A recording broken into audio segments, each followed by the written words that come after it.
antihipertensivos 1, tenemos un decálogo, 10 temas, y obviamente, como ustedes saben, hay, no digo muchísimo, pero hay varias drogas antihipertensivas, fármacos antihipertensivos.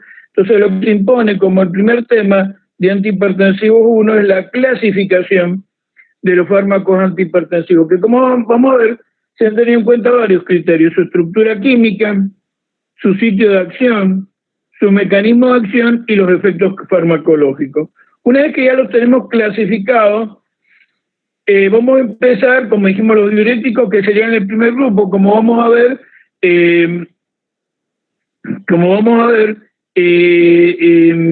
los vamos a analizar en insuficiencia cardíaca. Entonces vamos a empezar por las drogas que bloquean el simpático a nivel del sistema nervioso central, los simpático-líticos de acción central, que son la clonidina entonces y la metildopa.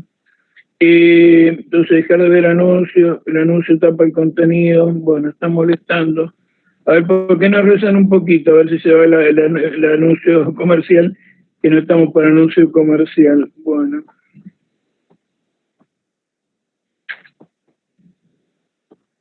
Parece que no se quiere. Bueno. Entonces, el tema 2, entramos ya en clonidina. Mecanismo de acción de clonidina, que vamos a ver que tiene dos mecanismos: activación de receptores alfa-2 adrenérgicos centrales en el sistema nervioso central, y un nuevo tipo de receptores que se han descrito en función de la estructura de estas drogas, que tienen núcleo inosol, que son imidazolina, que son los llamados receptores imidazolínicos.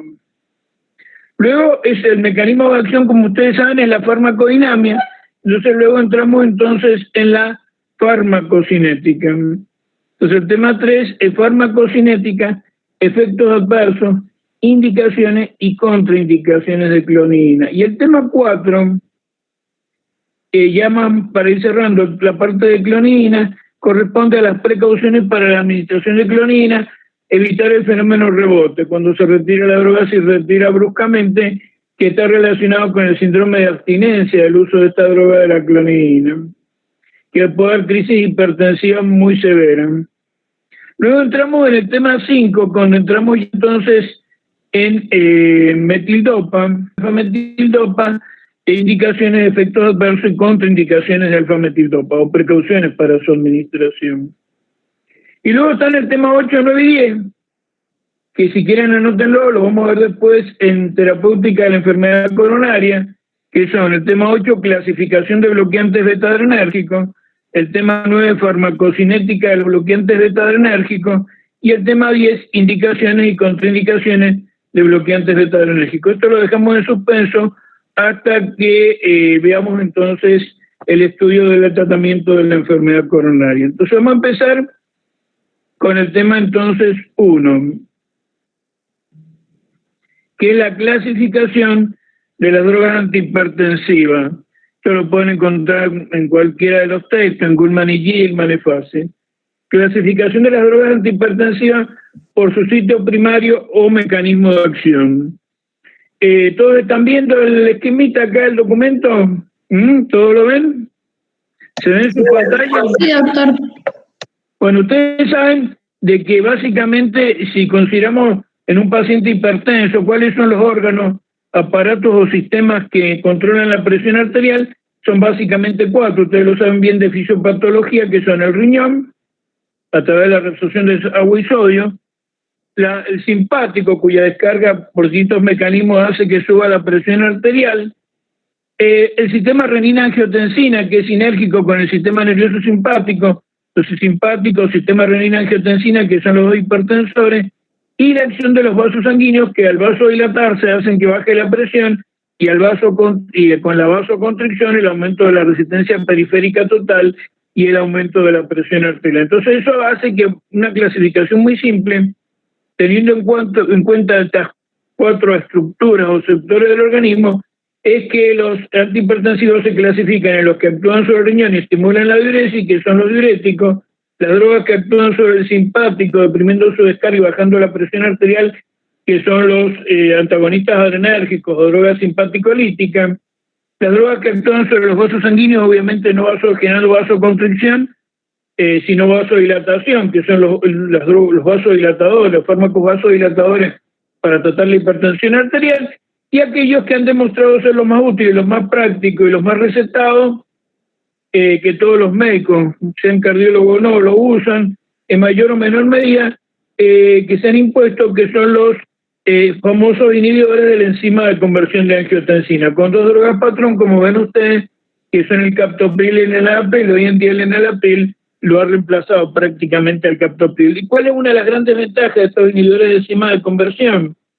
Es que en la práctica, cuando ustedes empiezan con por ejemplo, con una droga bloqueante del simpático, esto activa el sistema renina, baja la presión, activa a nivel del aparato justaglomerular el sistema renina, angiotensina, aldosterona, y al paciente hay que agregarle un diurético, y a su vez la descarga simpática también genera vasoconstricción, entonces hay que agregarle un vasodilatador. Entonces al final los pacientes terminan con una tríada, que es la asociación de un simpático lítico con un diurético, un vasodilatador, con todas las interacciones medicamentosas, con todos los costos. Entonces hoy en día se comienza con, lo más práctico es comenzar con inhibidores de enzima de conversión de angiotensina, que como vamos a ver, reúnen las tres propiedades, son vasodilatadores, tienen acción diurética y deprimen la descarga simpática, o sea que en una droga reúnen las tres propiedades, vasodilatador, simpático lítico y diurético, de acuerdo a las características clínicas del paciente. Si es necesario, después de ese inhibidor de enzima de conversión le pueden agregar un vasodilatador para controlar la presión arterial, le pueden agregar un simpático lítico, le pueden agregar un diurético según las necesidades. Entonces hoy en día los antihipertensivos más usados, vamos a ver, son, aunque lo vemos al último, los inhibidores de enzima de conversión. Bueno, viéndolo, pero a su vez, dentro de cada uno de estos cuatro grandes grupos, A, B, C y D, tenemos subgrupos, como dijimos, teniendo en cuenta su estructura química, su sitio de acción, su mecanismo de acción y sus efectos farmacológicos. Así, por ejemplo, los diuréticos se los ha subdividido en tres grandes grupos, como ven ustedes. Unos que son los que se llaman diuréticos de Lassa, porque actúan a nivel del asa de Henle, donde tenemos el principio activo del famoso LASI, que es la fursemida. Tenemos también la bumetanida, el ácido tacrínico. ¿Qué piensan ustedes? Que los diuréticos del asa de Henle, teniendo en cuenta lo que han estudiado en fisiología, son de alta eficacia, diurética de mediana o baja eficacia. ¿Qué opinan los diuréticos del asa? ¿Son muy efectivos como diuréticos? ¿Son poco efectivos? ¿Son medianamente efectivos? ¿Qué opinan? Los que bloquean la reabsorción de sodio a nivel del asa de Henle. ¿Es importante o no el mecanismo de reabsorción de sodio en el asa de Henle para concentrar la orina? ¿Qué opinan de fisiología? Sí, es importante. Sí. Claro. Entonces las drogas diuréticas para tratar y salvar la vida en un paciente con edema agudo de pulmón, ya lo verán ustedes cuando hagan guardia, unidad coronaria, etcétera, paciente con infarto miocardio, edema agudo de pulmón, la droga de elección es la fursemida, porque es la única capaz de desencharcar el pulmón, excreta un alto contenido de sodio y de agua, ya lo vamos a hablar cuando vemos diuréticos, y es la única entonces de alta eficacia, no lo van a poder hacer con una tiazida. Luego tenemos el grupo 1, que se denomina no por el sitio de acción, sino por la estructura química, se llama así, son tiazida, y agentes relacionados, son de mediana eficacia, son la hidroclorotiazida, la clortalidona, y son los que actúan, ¿se acuerdan de la nefrona de fisiología? Nefrona, túbulo contorneado proximal, asa de Henle, túbulo contorneado distal, tubo colector. Y se dejar de ver el anuncio, me está molestando, le voy a prender fuego a los de Google. Bueno, que son de mediana eficacia, entonces son los que actúan en el túbulo contorneado distal. Entonces, diuréticos del asa de alta eficacia, las tiazidas y agentes relacionados que actúan en el túbulo contorneado distal son de mediana eficacia. Y entonces ven que unos se denominan por el sitio de acción, otros por la estructura química, y otros se denominan por los efectos farmacológicos, que se llaman diuréticos ahorradores de potasio. ¿Por qué? Diuréticos ahorradores de potasio, porque en vez de excretar potasio, que tiene, vamos a ver, efectos peligrosos para el organismo, o de presionar potasio, como hacen los diuréticos de la ACE y la tiazida, retienen potasio, son ahorradores de potasio, le ahorran potasio al organismo, que son los antialdosterónicos, antagonizan la actividad de la aldosterona, que se ha impuesto muchísimo, que es la espironolactona, y los no, que son ahorradores de potasio, pero no antialdosterónicos, que son la milorida, el más usado, y el triantireno. Entonces, están asociados fursemida más espironolactona más amilorida porque unos depresionan potasio, otros retienen potasio, entonces suman el efecto antihipertensivo, el control hidroelectrolítico y corrigen el efecto a nivel de potasio. Unos depresionan potasio y otros entonces, ya se fue para el otro, lo voy a matar. Y otros retienen entonces potasio. Les comento esto para que uno esté cómo entonces se tienen en cuenta el sitio de acción, la estructura química y la acción farmacológica para hacer esta subdivisión sencilla dentro de los diuréticos. Bueno, está claro, entonces entre los diuréticos lo vamos a ver en el tratamiento entonces de insuficiencia cardíaca. Ahora vamos a ver las drogas que bloquean al simpático, las drogas entonces simpaticolíticas. Se describen dentro de las drogas que bloquean el simpático 6 grupos, 1, 2, 3, 4, 5 y 6. Primero tenemos los agentes de acción central. ¿Por qué opinan? ¿Por qué se llaman agentes de acción central? Agentes antihipertensivos. ¿De qué significa central? ¿Qué se entiende? Porque algunos dicen central del corazón y los vasos sanguíneos son periféricos. ¿Qué se entienden como agentes antihipertensivos de acción central? ¿Qué se entiende esa referencia de central? ¿A qué se refiere central? Sistema nervioso central. Muy bien, son los que entran, se comportan como verdaderos psicofármacos, muy bien señor. Entran al sistema nervioso central, actúan a nivel del cerebro, por eso vamos a ver que cuando existe patología neurológica o psiquiátrica, por ejemplo depresiones muy severas, muy graves, estos antihipertensivos de acción central llegan a estar contraindicados porque pueden agravar muchísimo la depresión y pueden llevar a favorecer el suicidio del paciente. Y los que más se han usado y demostrado utilidad son la metildopilaclonina, que vamos a analizar en forma particular, también están el guanabens y la guanfacina. El grupo 2 al 6 son todos los que bloquean el sistema simpático a nivel periférico, y como ustedes saben, a nivel periférico, ya lo vimos en adrenérgica, el simpático, las catecolaminas trabajan con 2 tipos de receptores. Creo que eso lo tienen claro, que se llaman receptores alfa y receptores beta adrenérgicos. Entonces, los grupos 2, que están mal expresados, pero esto lo sacó textual como está en el libro, son los bloqueantes beta. Aquí le faltan antagonistas beta, son el famoso grupo de bloqueantes beta adrenérgicos, beta 1, cuyo sitio de acción más importante es a nivel del corazón. Primero la descarga simpática sobre el corazón y bajan el volumen minuto cardíaco. Por eso vamos a ver que uno de los peligros para usar esto es cuando el paciente tiene un corazón muy deprimido. Pueden llegar a estar contraindicados los bloqueantes beta por su efecto inotrópico negativo. Droga patrón, creo que ya sale hasta en la revista Villiquen, el famoso propanolol o propranolol, y algunos derivados como el petoprolol y otro que no figura acá, que es el atenolol, que es tal vez el más usado hoy en día, además del carvedilol.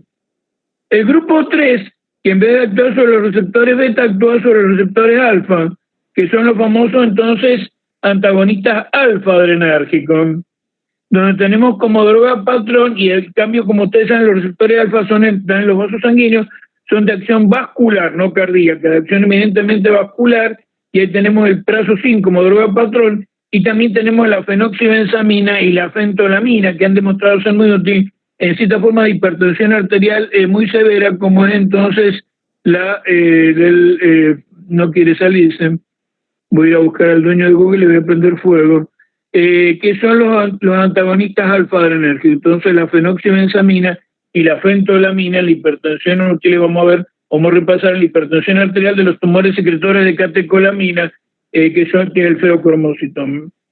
Y el grupo 4 que se llama mixtos. ¿Por qué se llamarán mixtos? ¿Qué se entiende cuando algo, por ejemplo, una construcción mixta, es adobe y ladrillo y adobe? Y acá, ¿por qué se llaman antagonistas mixtos? ¿Qué receptores afectarán los antagonistas mixtos?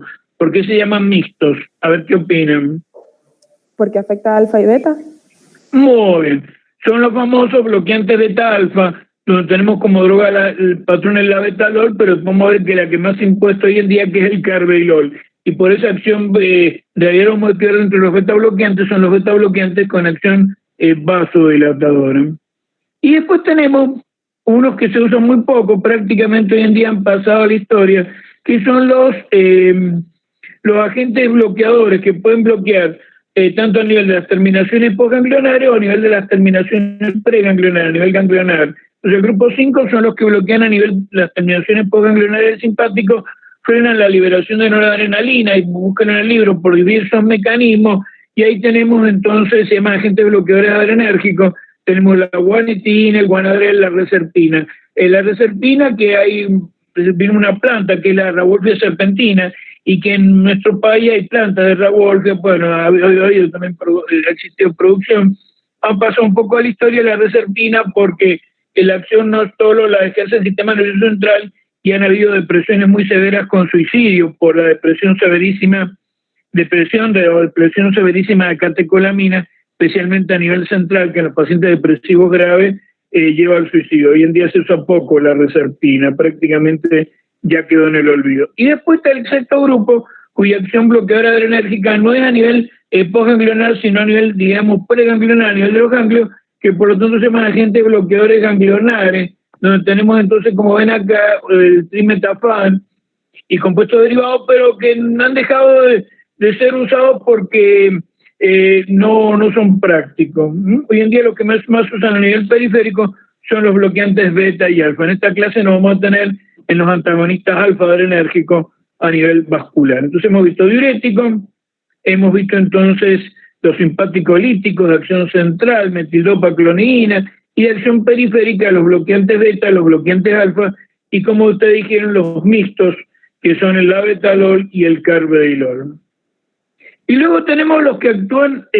Ahora, ¿cuál es el gran problema que tienen todas estas drogas simpático-líticas? Que si el paciente tiene patología neurológica o neuropsíquica o patología cardíaca o vascular, pueden tener contraindicaciones, especialmente cardíaca, porque son inotrópicos negativos. Entonces, dijeron algunos autores de hace mucho tiempo, dicen, ¿por qué no trabajamos con los vasos? Que por más que los deprimamos, se dilatan, se contraen rápido, la presión se regula rápido y no afecta a la estructura del corazón, y se pueden usar aún con insuficiencia cardíaca, y pueden ser también útiles para tratar la insuficiencia cardíaca, y así surgió el grupo de los vasodilatadores, que ustedes saben que en la parte vascular, esto ya lo conocen ustedes muy bien, con los ojos cerrados, están los vasos venosos y los vasos arteriales. Entonces se lo ha subdividido en una dicotomía muy sencilla, que son los vasodilatadores arteriales puros, que bajan la presión arterial y la poscargan. Ahí tenemos varias drogas, se han ido ensayando y usando a través del tiempo, que son la hidralacina, el minoxidil, el diazóxido, que ha demostrado, se usa poco, ha demostrado tener muchos efectos adversos.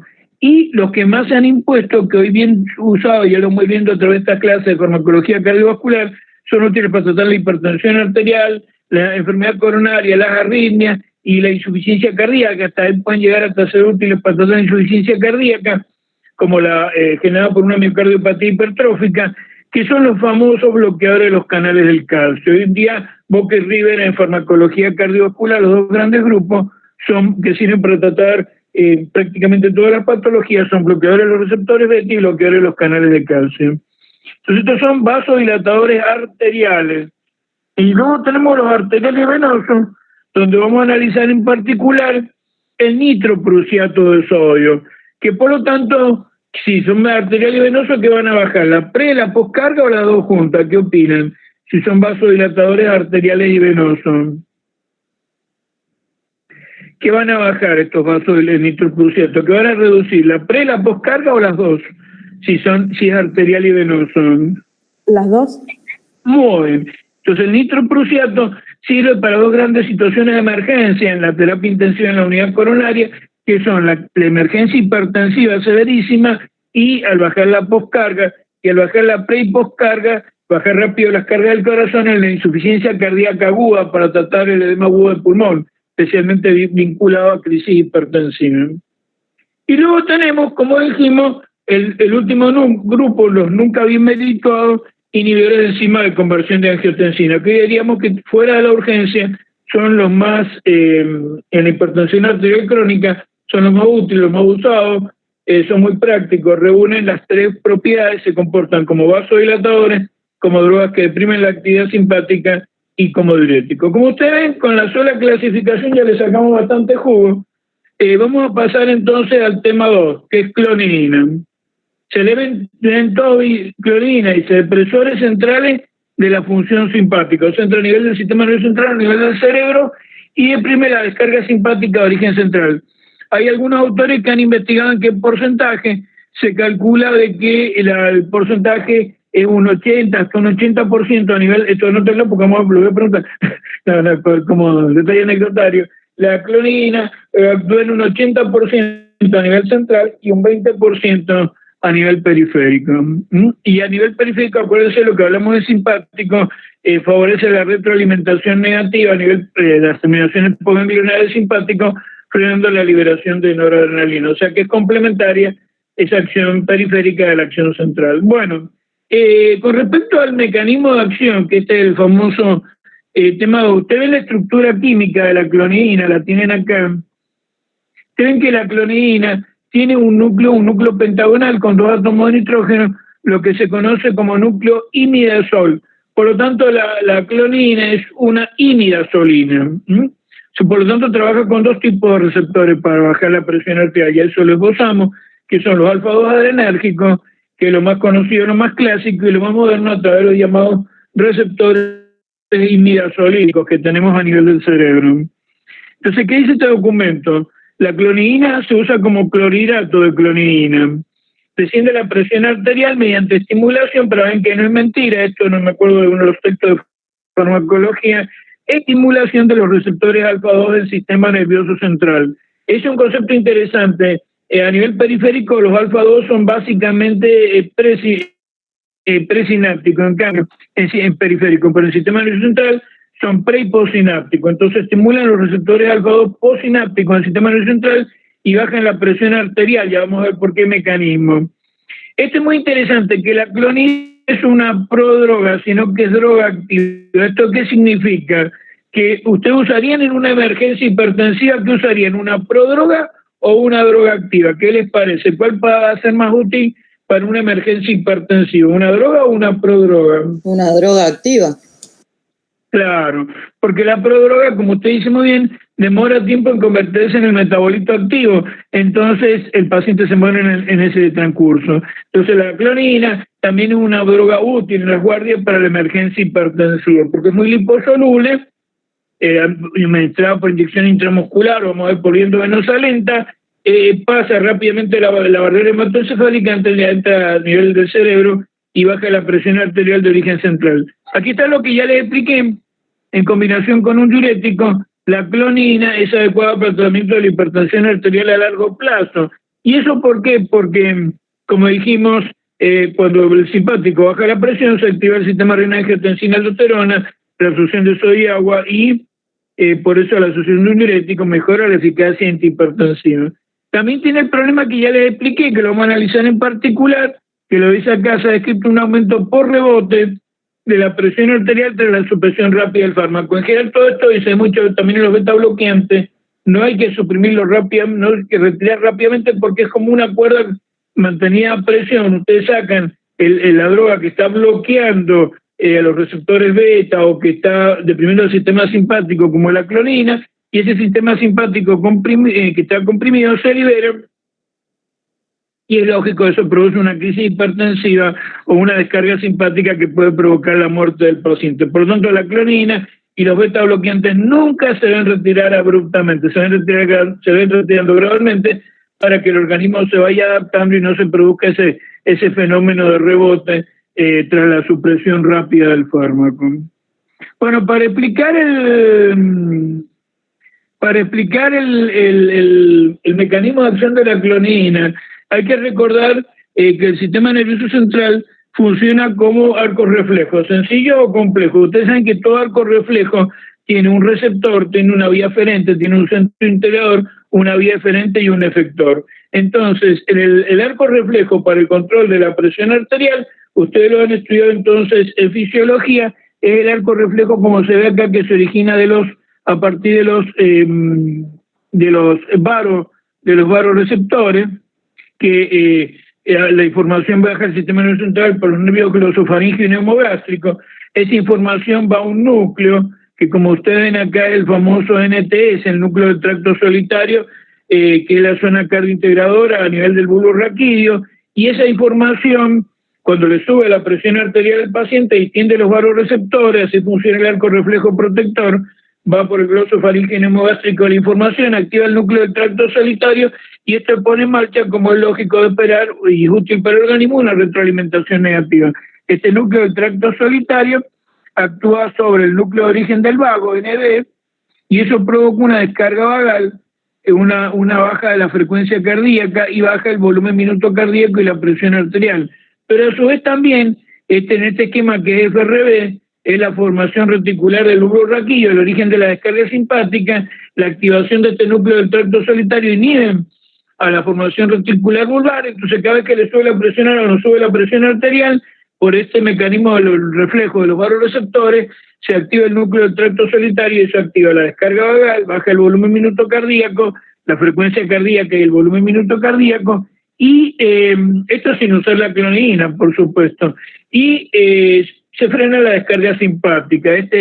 Como ustedes saben, está la columna intermedio lateral del simpático, SIL, y esto hace que frene la descarga simpática sobre el vaso sanguíneo y vasodilatación y baja el volumen minuto.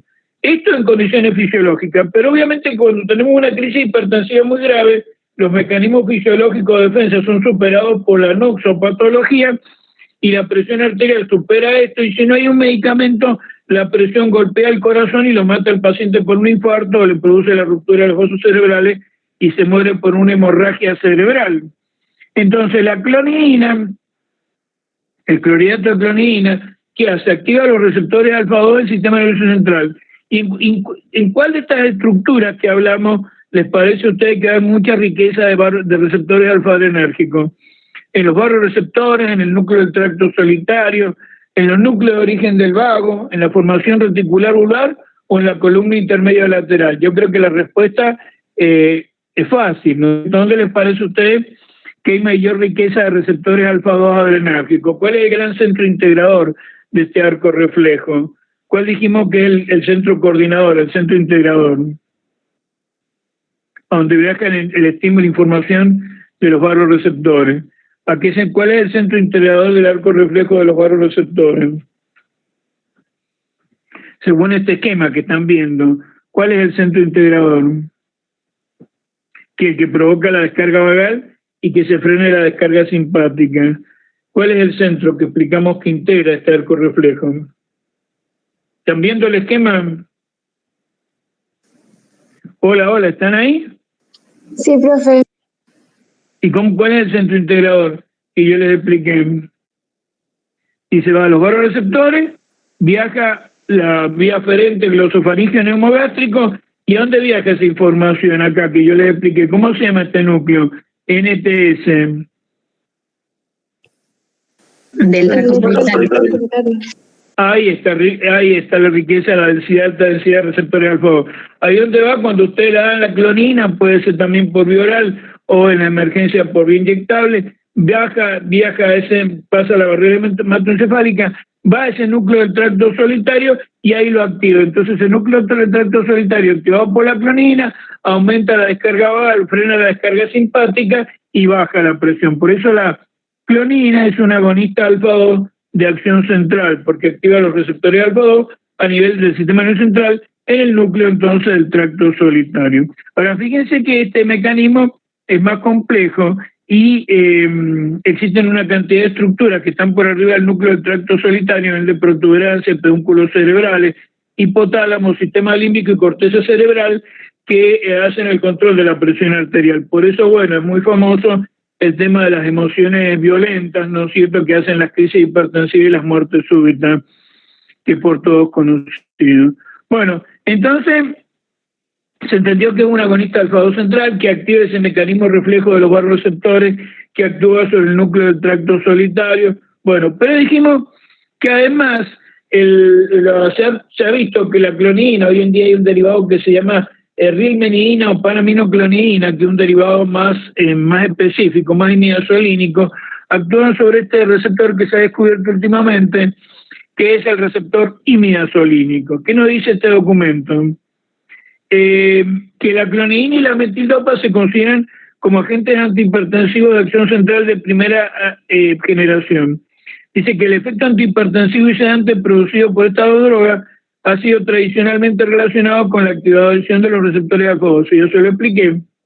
Sin embargo, una cantidad de evidencia, dice indirecta, sugieren que el efecto vasodepresor de estas drogas, las drogas que tienen un anillo imidazolínico, vamos a ver que la metildopa no tiene anillo imidazolínico, sí la clonidina, no solo se relaciona al efecto agonista alfa-2, sino a la estructura imidazolínica. Entonces, ¿qué se ha hecho? Se ha investigado en el cerebro y han demostrado que hay sitios específicos, moléculas receptoras, son verdaderos receptores con toda su estructura, para la fijación de imidazolina, a los cuales no se ligan las catecolaminas y son distintos entonces de los receptores adrenérgicos. Se han visto que hay dos subtipos, se llaman I1 y I2. El I1 es el que se considera más importante para la acción antihipertensiva. Muestra alta afinidad, como dice este documento, por los antihipertensivos de acción central. Y donde están localizados es en la región anterolateral del bulbo raquídeo, que es donde dijimos que está el núcleo del tracto solitario. ¿Qué se sabe también sobre estos receptores imidazolínicos? Que, como dijo, que les expliqué, se dividen en dos grandes grupos, I1 y I2. Se han visto que I1 está localizado, son los localizados en la región anterolateral del bulbo raquídeo, que es donde se ejerce la acción antihipertensiva de la clonidina, pero también están localizados en el riñón y en la suprarrenal. En cambio, los I2, que no están tan vinculados con el control de la presión arterial, es localizado, pues se fue, le voy a prender fuego, lo voy a encontrar al dueño del vuelo y le voy a poner una bomba. Y los I2 en hepatocitos, células grasas y corteza cerebral. Ahora, ¿cómo se demuestra que estos receptores I1 son los responsables de la acción antihipertensiva de la clonidina? Bueno, está en este documento, no sé si lo alcanzan todo a leer. Se ha visto que el bloqueo selectivo de los receptores I1, que es una droga que le han puesto un nombre bastante bonito, que se llama Efaroxam, que es un antagonista selectivo de los receptores I1, anula el efecto hipotensor de la clonidina. O sea, parece ser que tal vez el efecto antihipertensivo depende mucho más de la activación de los receptores I1 que de los receptores alfa-2, porque vieron lo que dice acá, que el Efaroxam, que es antagonista de receptores selectivos de I1, al bloquear estos receptores anula el efecto hipotensor de la clonidina. Bueno, entonces quedó claro que tienen dos tipos de receptores, alfa-2 y los receptores I1, y que la acción ejercen a nivel de este núcleo, que es el núcleo entonces del tracto solitario, frenando la descarga simpática de origen central y activando la descarga vagal. Por eso, si yo le hago una preguntita, ¿la clonidina es una droga que genera bradicardia o taquicardia? De acuerdo a lo que les he explicado. ¿Qué genera si aumenta la descarga vagal? ¿Qué origina, bradicardia o taquicardia la clonidina? Bradicardia. Por eso vamos a ver, cuando hablemos de las contraindicaciones de la clonidina, que las enfermedades del corazón, como severa bradicardia, como son la enfermedad del nódulo sinusal severa, por Chagas, por enfermedad coronaria, los bloqueos auriculoventriculares severos, por enfermedad coronaria o Chagas, no se puede usar clonidina, porque se pueden producir cuadros de síncope, paro cardíaco, por esa bradicardia tan severa. Entonces, bradicardia, cuando existe una bradiarritmia severa por enfermedad del nódulo sinusal o bloqueo B severo, es una contraindicación para usar clonidina por la acción bradicardizante. Bueno, vamos a hablar ahora, ¿qué viene después de la farmacodinamia? Dicen los que saben. ¿Qué viene después de la farmacodinamia? ¿Qué viene después de la farmacodinamia? El estudio de toda droga. Farmacocinética. Muy bien. Entonces vamos a hablar ahora, para que no digan que hemos hecho un análisis al revés de la clonidina, de la farmacocinética. Dijimos entonces que es una droga, si entra al cerebro, hidro o liposoluble. ¿Qué opinan ustedes si entra al cerebro? Liposoluble. Entra muy liposoluble. Entonces, como toda droga liposoluble, es absorbida de forma rápida por vía oral. Por eso en tratamiento crónico de la hipertensión arterial se puede usar fácilmente por vía oral.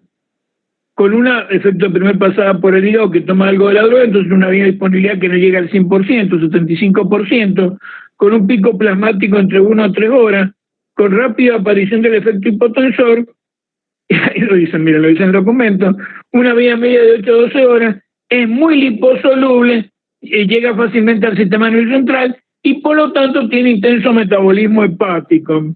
Se describe para la metildopa, las contraindicaciones con enfermedad hepática, pero por lógica, la clonidina, al ser, aunque la metildopa es más hidrosoluble, pero la clonina, al ser muy liposoluble, se aplica mucho más el tema que puede haber contraindicación con enfermedad hepática severa. O sea, que sigue el esquema de todas las drogas liposolubles y su eliminación depende netamente de la función hepática y llegan a estar contraindicadas cuando existe enfermedad hepática severa. Bueno, con respecto a los efectos adversos, ¿qué opinan? ¿Provocará una depresión de la descarga simpática leve o importante si la frena de origen central, de allá arriba del cerebro?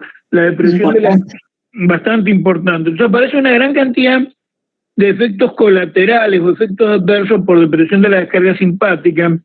Se produce esa sedación y esta depresión, que ya dijimos que puede ser severa y puede llevar a la contraindicación, se queda de boca. Todo esto que actúan sobre el simpático, trastornos gastrointestinales, constipación, náuseas, malestar gástrico, y con lo que ustedes dijeron muy bien, el aparato cardiovascular, la bradicardia, que hace que debe estar contraindicada en las bradiarritmias severas. Y para bloquear la actividad de la descarga simpática, ese reflejo famoso que se nos pone en marcha cuando nos ponemos de pie para regular la presión arterial, mediado por los vasoreceptores, no existe, pero está disfuncional por la droga y entonces problemas de hipotensión ortostática. Por eso cuando un paciente tiene neuropatía diabética con hipotensión ortostática puede ser una contraindicación también para usar clonidina.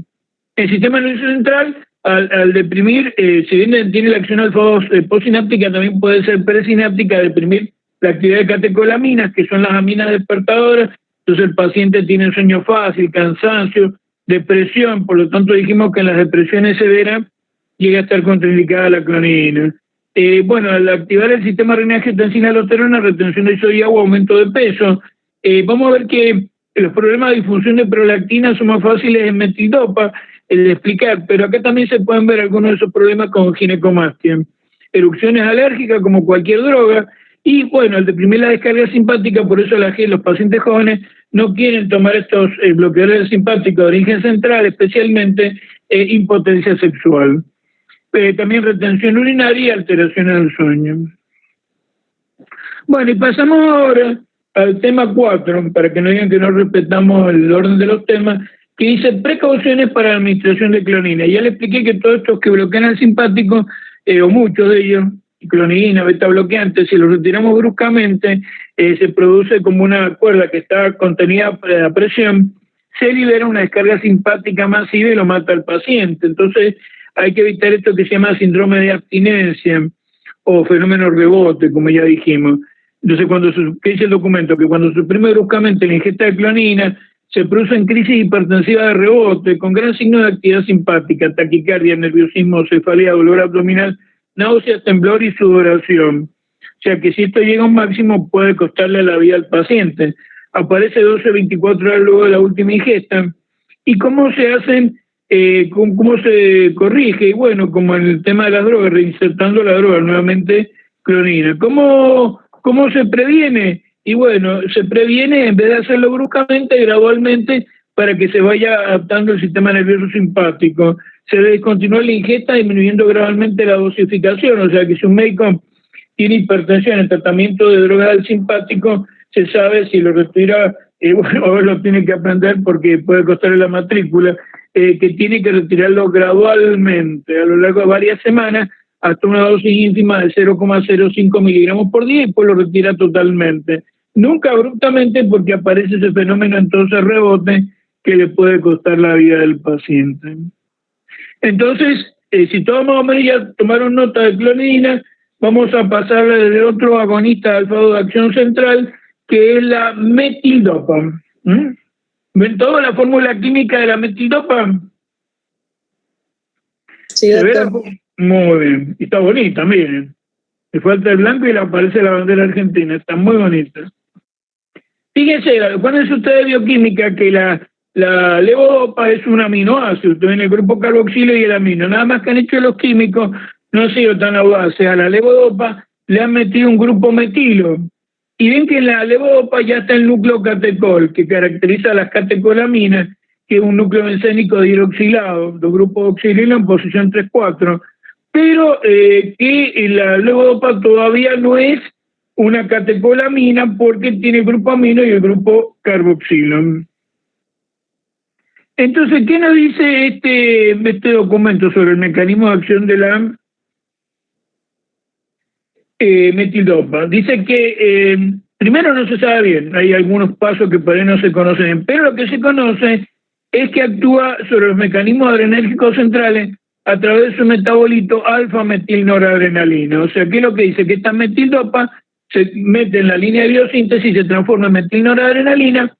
¿Y qué hace esta metilnoradrenalina? Activa los receptores alfa-2 a nivel del núcleo del tracto solitario, lo mismo que la clonidina, actúa como un agonista alfa-2 central, frenando la descarga simpática de origen central.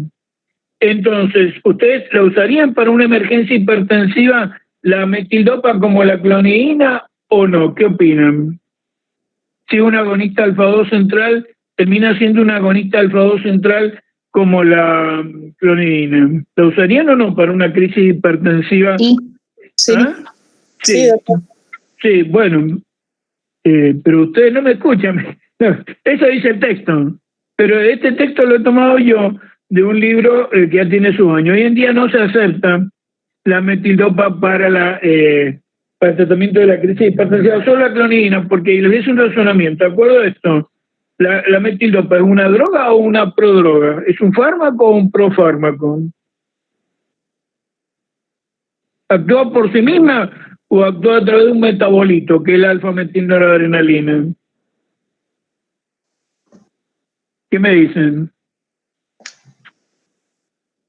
¿Es una droga o prodroga la metildopa? Es una prodroga, entonces va a tardar más en hacer efecto. Claro, entonces en una emergencia hipertensiva siempre hay que usar droga activa, nunca una prodroga. Por lo tanto, la clonidina es para la emergencia hipertensiva. Y vamos a ver que la metildopa es para la hipertensión del embarazado. Dos son agonistas alfa-2 central.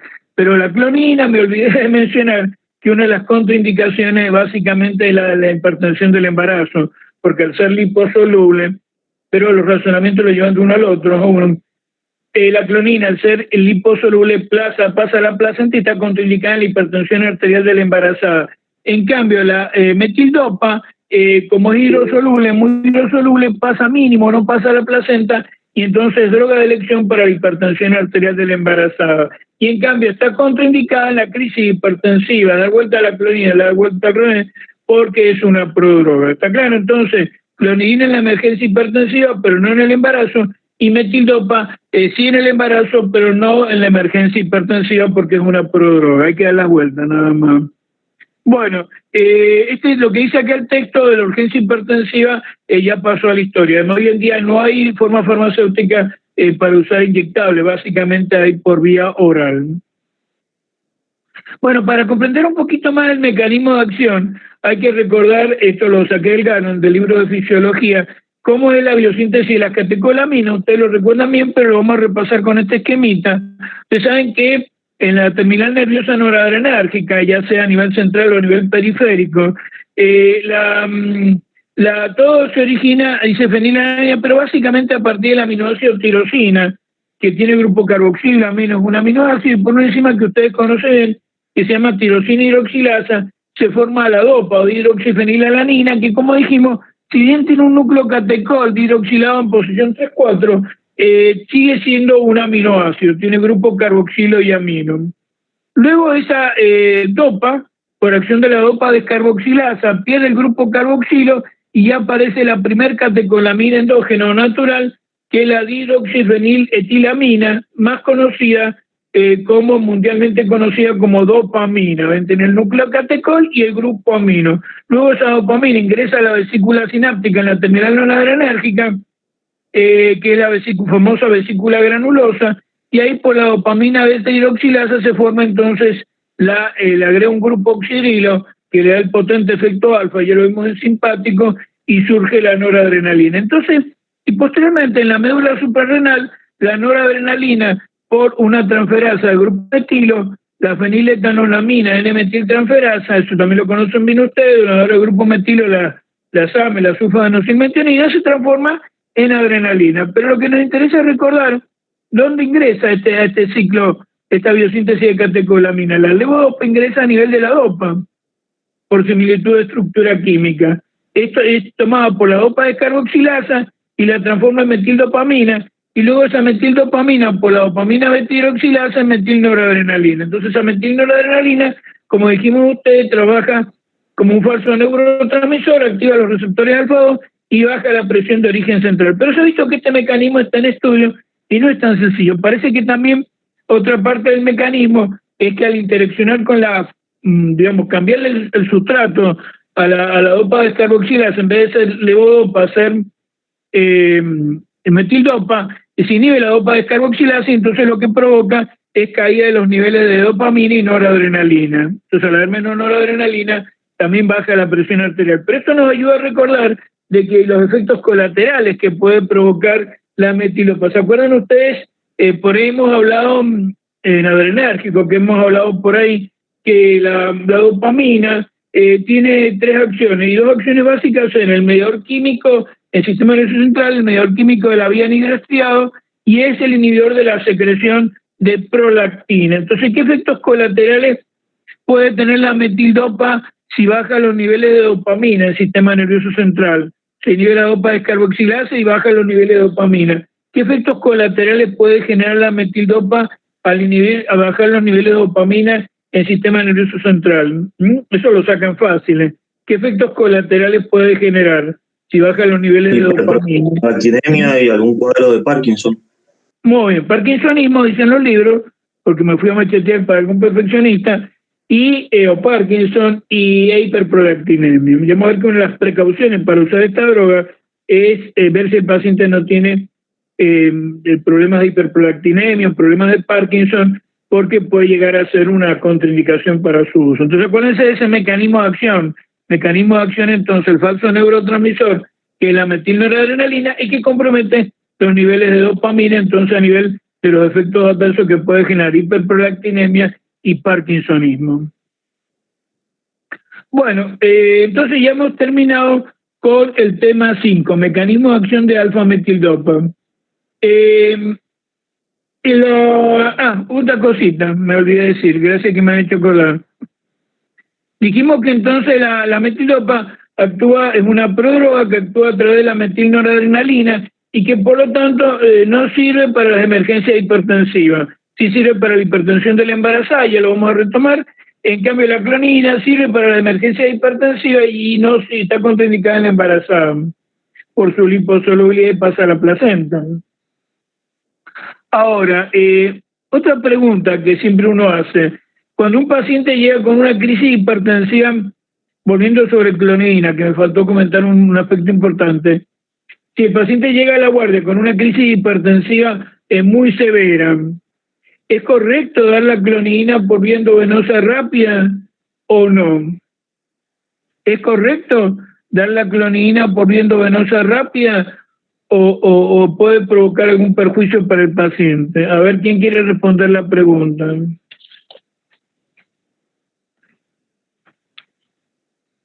¿Se puede usar clonidina por vía endovenosa rápida y el paciente responde bien? ¿O puede ser peligroso usar la clonidina por vía endovenosa rápida?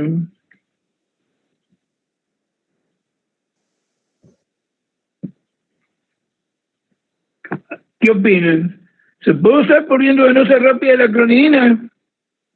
Digan sí o no, total, estamos entre amigos, no hay calificación acá. ¿Qué opinan? ¿Se puede usar por vía... ¿Ah? ¿Que no? Muy bien. No es como dice, siempre la vía endovenosa lenta o la vía intramuscular, por más grave o endovenosa lenta. ¿Y por qué? ¿Por qué opina usted? ¿Qué peligro le puede pasar al paciente si yo le doy por vía endovenosa muy rápida la clonidina? ¿Qué le va a pasar con la presión arterial? ¿Va a bajar mucho o va a subir mucho? Va a bajar mucho. No, va a subir y lo va a matar por una hemorragia cerebral. ¿Por qué? Porque la clonidina, eso búsquenlo en la bibliografía, no es una agonista alfa-2 puro, tiene un cierto efecto agonista alfa-1 y la acción sobre los receptores alfa-1 es de baja sensibilidad. Entonces, si ustedes dan una vía endovenosa rápida, alcanza un nivel en sangre, toca el umbral de los alfa-1 y entonces en vez de transformarse en actuar como un agonista alfa-2, pasa a ser un agonista alfa-1, como si le hubieran dado una noradrenalina, el paciente se le produce una vasoconstricción severa y se muere por una hemorragia cerebral. Entonces, para que exista ese switch, ese clivaje, que sea solo alfa-2, nunca los niveles en sangre tienen que ser excesivamente altos, entonces la vía endovenosa tiene que ser lenta. Es como la campana de Gauss, si se pasa para el otro lado, entramos en la parte perjudicial. Entonces la clonidina siempre por vía endovenosa lenta. Bueno, no me detengo más, gracias por haberme acompañado en el análisis de la cuestión. Vamos ahora a la farmacocinética del alfa-metildopa. Entonces dijimos que la clonidina es liposoluble. En cambio, el alfa-metildopa es lipo o hidrosoluble. Estamos hablando de metildopa.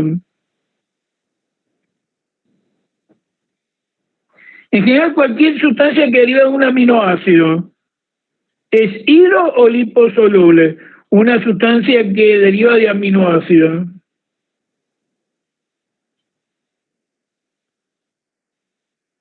Por ejemplo, digamos, por ejemplo, los péptidos, bueno, en general, como regla mnemotécnica, las que derivan del colesterol son liposolubles, como ya vimos los antiinflamatorios esteroideos. Las que derivan de los aminoácidos son hidrosolubles. ¿Y qué es lo que es la dopa? Es un aminoácido.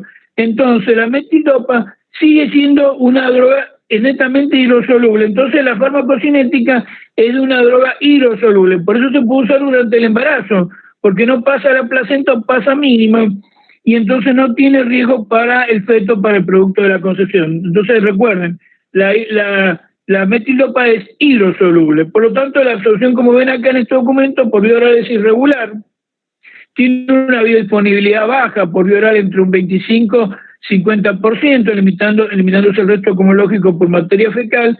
El pico plasmático se produce a las 3 horas de la ingesta y el pico y niveles plasmáticos muy bajos a las 9 horas, una vida media, 3 o 4 horas. ¿Qué opinarán? ¿Tendrá muy intenso metabolismo hepático o no, si hidrosoluble?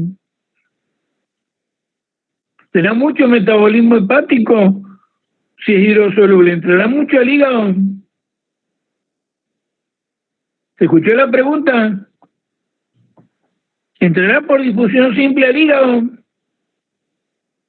si es hidrosoluble? ¿Están del otro lado? ¿Se escucha? Si es hidrosoluble, ¿entra o no entra al hígado? Si es hidrosoluble, una droga hidrosoluble, ¿pasa con facilidad en las membranas celulares? No. Entonces entra poco al hígado. Entonces ven acá en el documento que se elimina como fármaco activo más del 50%, un 63%.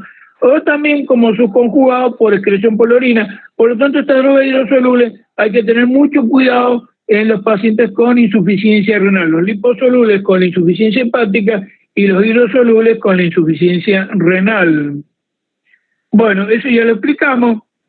Entonces es muy importante recalcar que el nivel en que se forma el metabolito, fíjense, aquí dice, se conjuga muy bajo, pues metaboliza muy poco en el hígado, con sulfato 40%, metilación 40%, y el sistema nervioso central tiene una transformación en metildopamina y metilnoradrenalina del 10%. Entonces, ¿qué dicen ustedes?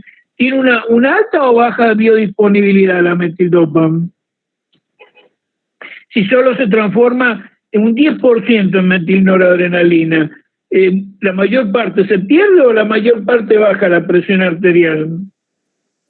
¿Quién es la que baja la presión arterial? ¿La metildopa o la metilnoradrenalina? De acuerdo a lo que explicamos. ¿Quién es la que baja la presión arterial? ¿La metildopa o la metilnoradrenalina? ¿Quién activa los receptores alfa-2? La metilnoradrenalina. Muy bien. Por eso grábenlo bien, anótenlo bien, la metildopa tiene muy baja biodisponibilidad y entonces va a ser una droga muy potente o poco potente si la mayor parte de la dosis se pierde. ¿Es muy potente o es poco potente? Poco.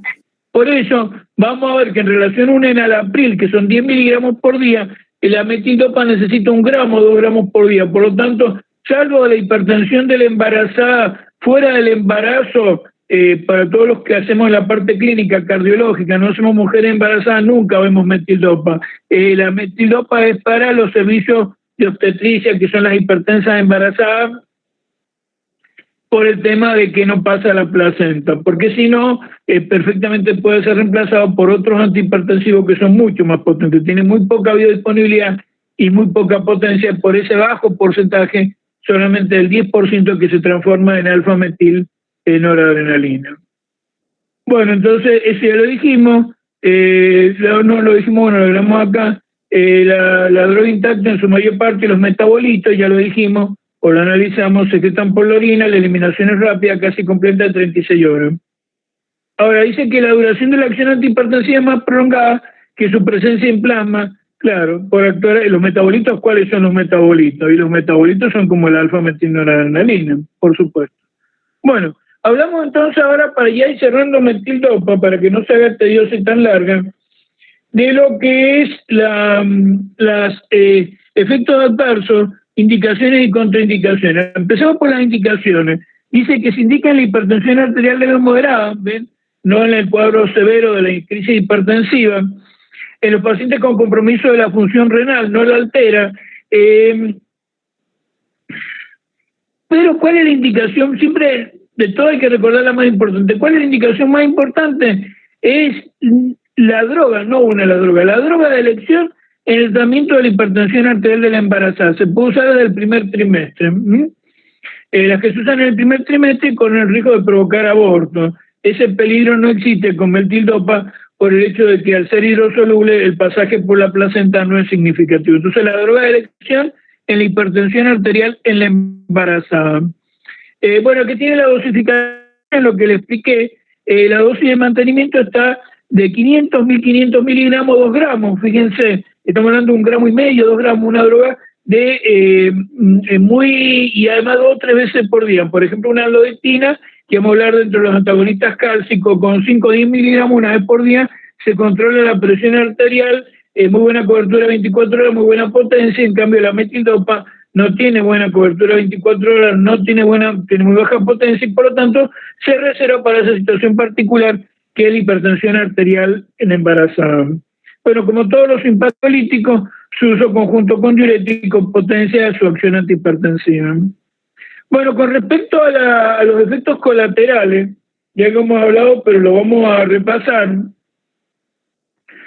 son comunes con los simpaticolíticos de acción central, sedación, somnolencia, congestión nasal, sequedad de boca y trastorno de la eyaculación. Bueno, pero eso es una información más bien anecdótica porque dijimos que se usan básicamente en la hipertensión arterial en la mujer, en la embarazada. En el varón algunos clínicos por ahí lo usan, pero no tiene mucho sentido.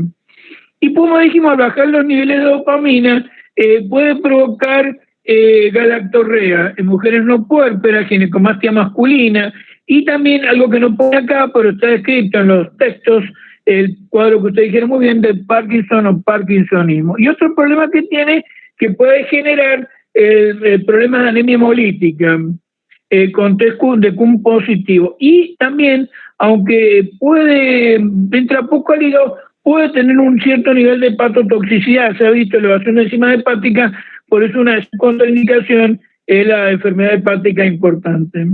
Como todos estos simpaticolíticos activan el sistema renina-angiotensina-aldosterona, retención de agua y sodio, y por eso un diurético más especialmente un antialdosterónico potencia, se sinergizan y logra un control mejor de la presión arterial.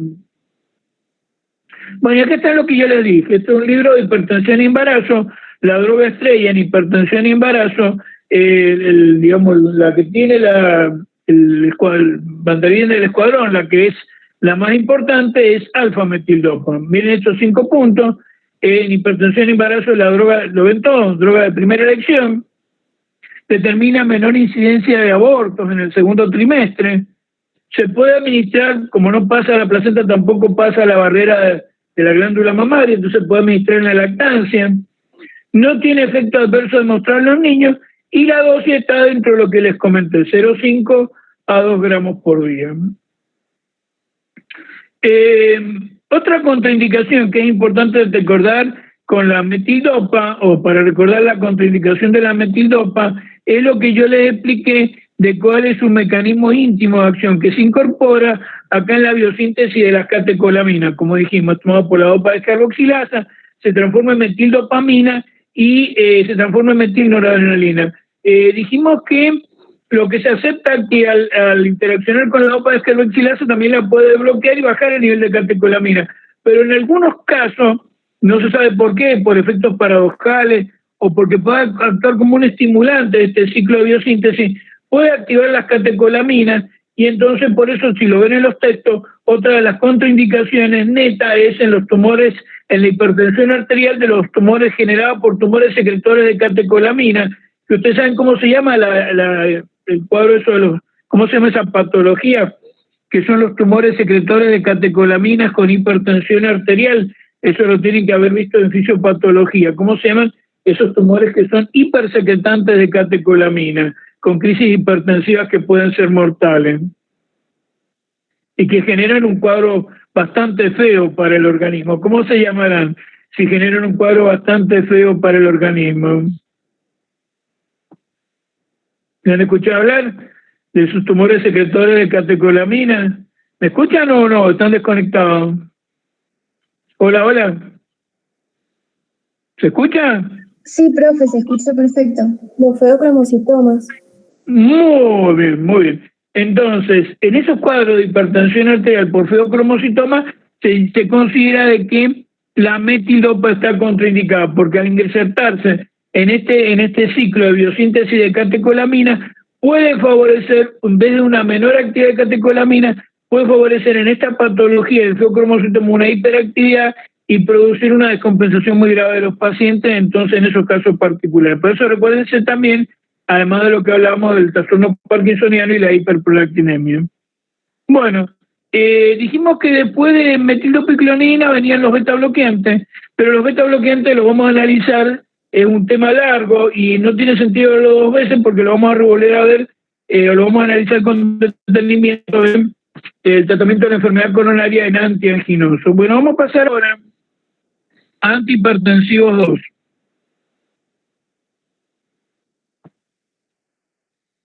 Dijimos que, bueno, empezamos de nuevo Bueno, dijimos que en antihipertensivo 1 era clonidina, metildopa y beta bloqueante. Entonces, en antihipertensivo 2 están los otros de acción periférica, que son los bloqueantes alfa, los vasodilatadores, que son los antagonistas cálcicos, y el nitroprusiato de sodio, y los más importantes, que involucran más cantidad de mecanismos antihipertensivos, que son los inhibidores de la enzima de conversión de angiotensina. Ya dijimos que los antagonistas cálcicos los vamos a ver en tratamiento de enfermedad coronaria en antianginoso. Entonces, en antihipertensivo 2, bloqueantes alfa-adrenérgicos, vamos a ver nitroprusiato de sodio entre los vasodilatadores y los inhibidores de enzima de conversión. Bueno, acá tienen ustedes los distintos temas que después, si ustedes quieren, acá lo tienen. Si lo graban, después lo pueden ir copiando, pero vamos a ir uno por uno, vamos a ir despacito y los vamos a ir analizando. Primero, empecemos con, siguen todos viendo la imagen, ¿no es cierto? Me dijeron, ¿todo bien? Sí, doctor. Vamos a hablar ahora de bloqueantes alfa, que son los de acción periférica. Yo siempre lo pongo porque mi mamá era profesora de Bellas Artes, tuve una vez que era una clase y me hizo esta filmina y siempre la uso, que en paz descanse de la mamá. Bueno, y por eso no está, por algunos errores los sabrán perdonar, que ella no está, a lo mejor en el tema, unos pequeños detallitos, pero me parece interesante. Clasificación entonces de bloqueante alfa. Como ustedes ven, se han desarrollado muchas drogas, 10 niveles de droga, que yo puedo simplemente, como un interés de conocimiento, repasé para esta clase si tienen uso clínico, y bueno, sí, a todos han demostrado más o menos ser útil, y vamos a repasar cuáles son sus utilidades terapéuticas, para que vean ustedes que no son simplemente una utilidad de ocupar espacio en el cerebro, sino que tiene utilidad para mejorar la vida de los pacientes. Entonces, estos bloqueantes alfa, el primer grupo que se desarrolló, son drogas que son útiles para el tratamiento de la hipertensión arterial del feocromocitoma, que son las, porque se ve que obviamente tienen halógenos, las aloalquilaminas, y ahí tenemos como droga patrón la fenoxibenzamina, que ha demostrado ser muy útil para controlar una hipertensión arterial que ustedes saben que es en crisis, que es muy severa, con alto nivel de mortalidad, que es la hipertensión arterial del feocromocitoma. Luego tenemos entonces las imidazolinas, fíjense acá volvemos a caer en las imidazolinas, donde tenemos la fentolamina y la tolazolina. La fentolamina que se parece a la fenoxibenzamina, porque también es útil para el tratamiento de la hipertensión arterial del feocromocitoma, especialmente en la emergencia hipertensiva del feocromocitoma. Esto es importante recordar en la fenoxibenzamina y la fentolamina, que son bloqueadores no selectivos de los receptores alfa. Se bloquean tanto el alfa-1 posináptico y también bloquean el alfa-2 presináptico. Y eso es muy importante, y ya lo vamos a ver cuando lo comparemos con esta de abajo, que es el prazosin, que es un antagonista selectivo de receptores alfa, solo sobre el alfa-1, porque la fenoxibenzamina y fentolamina, al provocar, bajar la presión, por el mecanismo de los barroreceptores, pueden producir unas crisis de descarga simpática y taquicardia muy severa. Acuérdense que los receptores beta no lo estamos bloqueando, que están libres los receptores beta, y entonces que pueden, si el paciente tiene una enfermedad coronaria, provocar un infarto, una muerte súbita grave. Entonces, eso es importante recordar, que la fenoxibenzamina y fentolamina son para tratamiento de la hipertensión arterial del feocromocitoma y bloquean los alfa-1 y los alfa-2, que es el mecanismo que tiene el organismo para proteger de la descarga simpática refleja. El prazosin vamos a ver que no tiene ese inconveniente. Luego tenemos la tolazolina. La tolazolina, ¿para qué ha sido útil? Estas drogas que bloquean los receptores alfa tienen dos utilidades. O por un lado bajan la resistencia periférica y de acuerdo a la ley de la presión arterial media, acuérdense, volumen minuto cardíaco por resistencia periférica total, bajan la presión arterial, son útiles como antihipertensivos, ya vimos la fenoxibenzamina y la fentolamina en la hipertensión arterial del feocromocitoma, pero al bloquear los receptores alfa,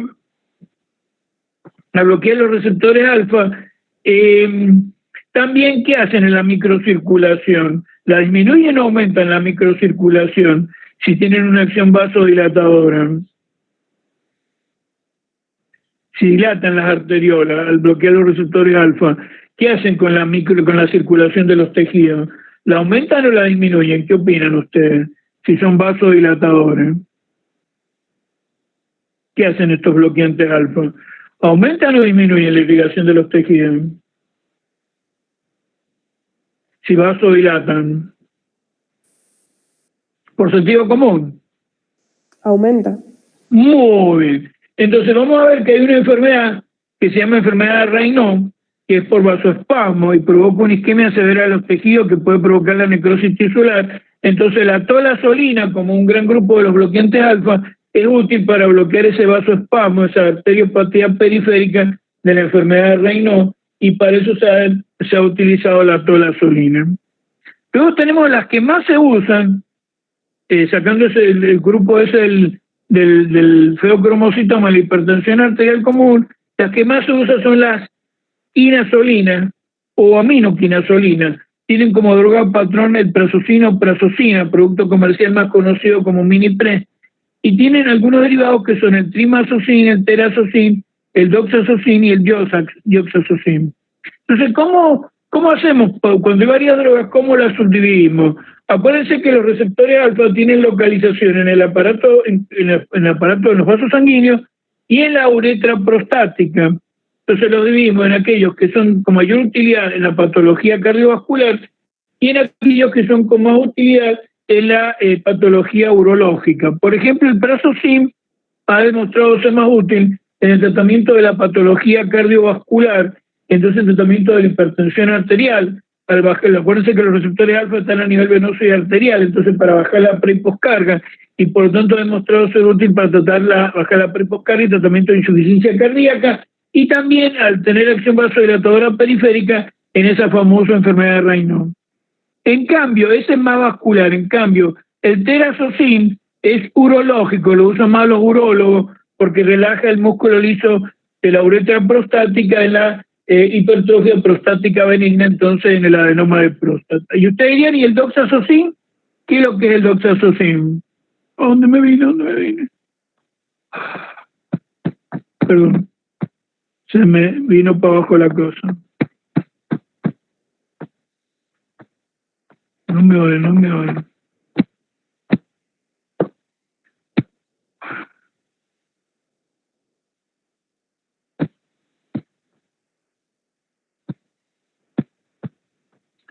Te disculpa, se me corrió toda la imagen.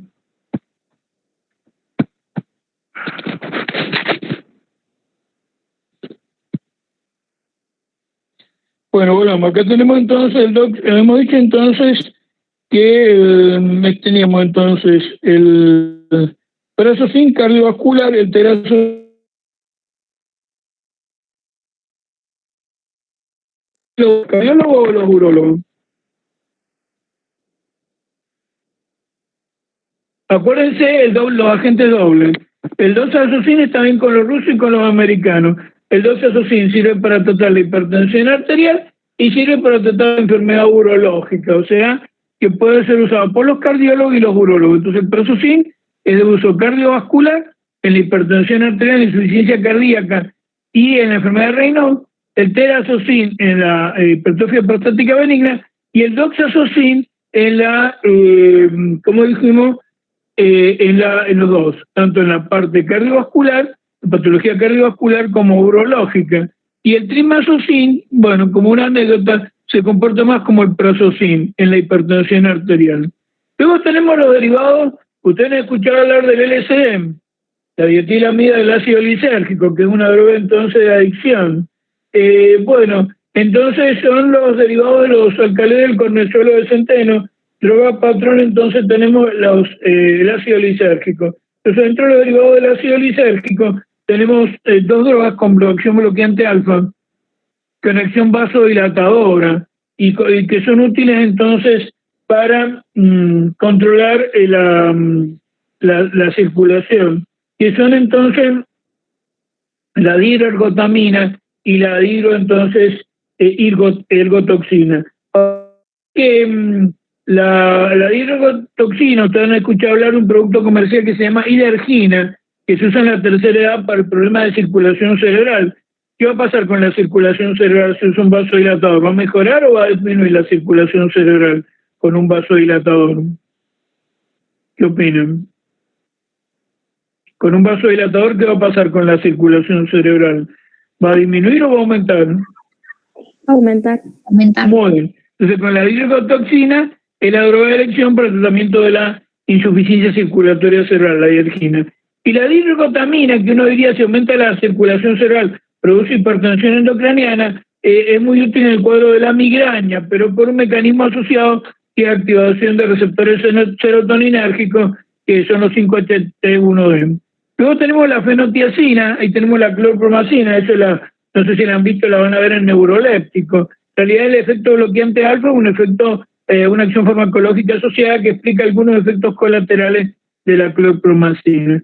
Dentro de la fenoxialquilamina tenemos entonces la timoxamina, que se comporta como el prazosín, ha demostrado ser útil para tratar el vasospasmo periférico de la enfermedad de Raynaud.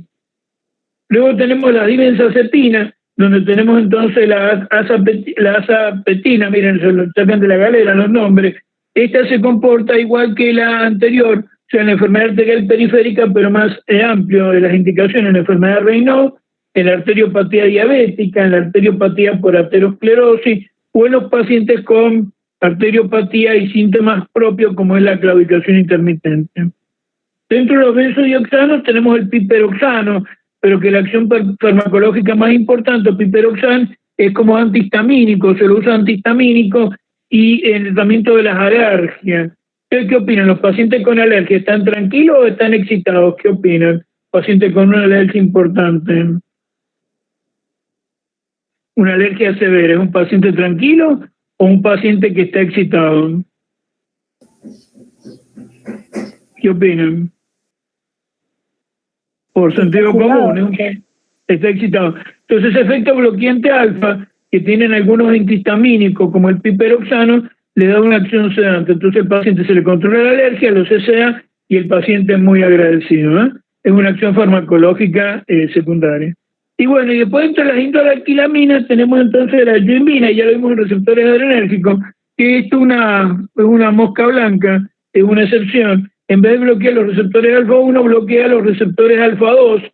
Entonces, bloquear los receptores alfa-2 es lo opuesto a la clonidina, provoca una intensa descarga simpática y entonces, obviamente que no es útil para tratar la hipertensión arterial pero sí también la patología que se mejora por aumentando la descarga simpática en gente joven, que es la impotencia sexual, la disfunción eréctil. Pero como dijimos, está netamente contraindicado en los pacientes hipertensos, cardiópatas, donde la descarga simpática severa puede generar un alto nivel de muerte súbita.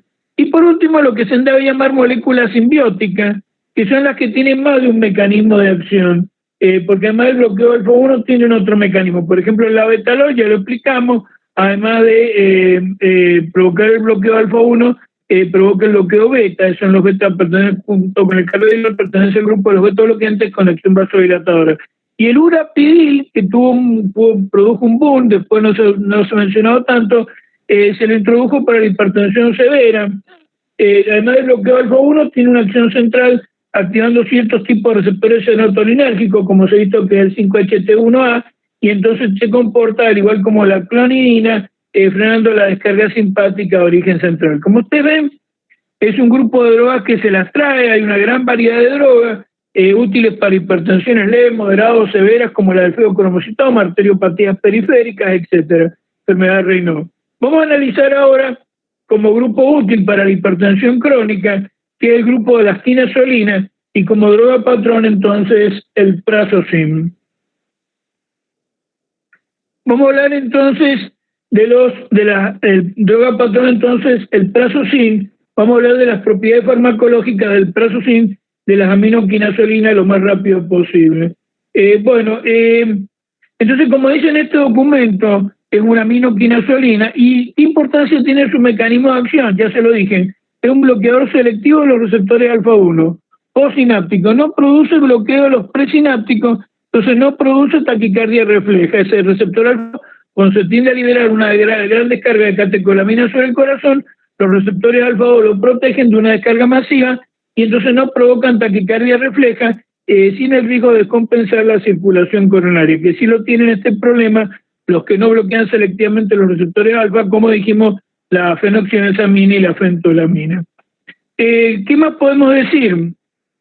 Que por su acción, como dijimos, antagonista sobre los receptores alfa-1, prazosin y derivados reducen tanto la pre y postcarga, reducen el tono arterial y venoso, y eso produce caída de la resistencia periférica total, el retorno venoso, con disminución de la pre y postcarga. O sea, por lo tanto son útiles, además de para tratar la hipertensión arterial, para descargar el corazón en el tratamiento de la insuficiencia cardíaca. Y también son útiles para descender la media, para descender la presión sistólica y la diastólica, pudiendo ser mayor el efecto en la posición de pie, y el efecto se observa en normos hipertensos. Ahora una preguntita de sentido común. Si el prazosin, en cierta forma, además de ser bloqueante alfa, son vasodilatadores, ¿cuál es la forma de presión que más modifican? ¿La diastólica, la sistólica o la media?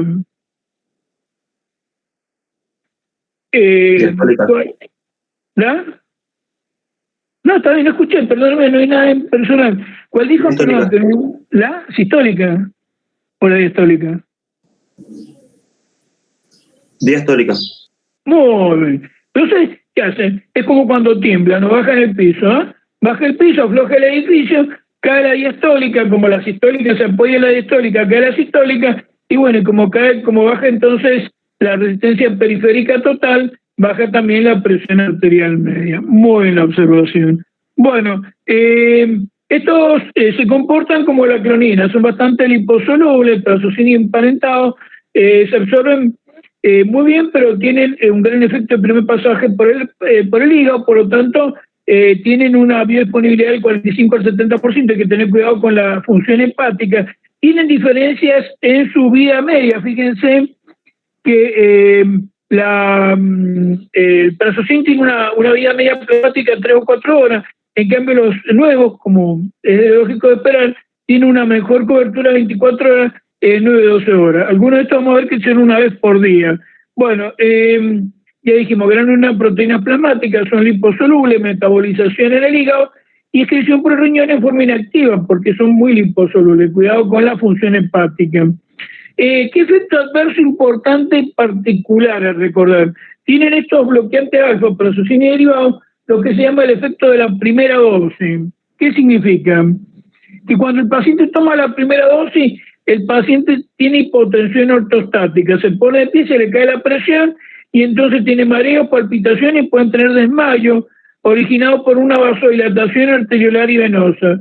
Por lo tanto, ¿cuándo usarían ustedes el Prazosin y derivado? ¿Cuando el paciente se levanta o cuando el paciente se va a acostar a la noche? ¿Cuándo se va a acostar? ¿Cuándo se va a acostar? Muy bien. O sea que todos los antihipertensivos el paciente los tiene que tener en la mesa de luz y tomarlos antes de bajarse de la cama. Hay estudios que dicen que cuando más riesgoso de la crisis hipertensiva matutina. La única excepción es este grupo de drogas que se tienen que tomar antes de acostarse para evitar el efecto de la primera dosis. O sea, se le hace mucho efecto de una cama firme, ni se nota el efecto.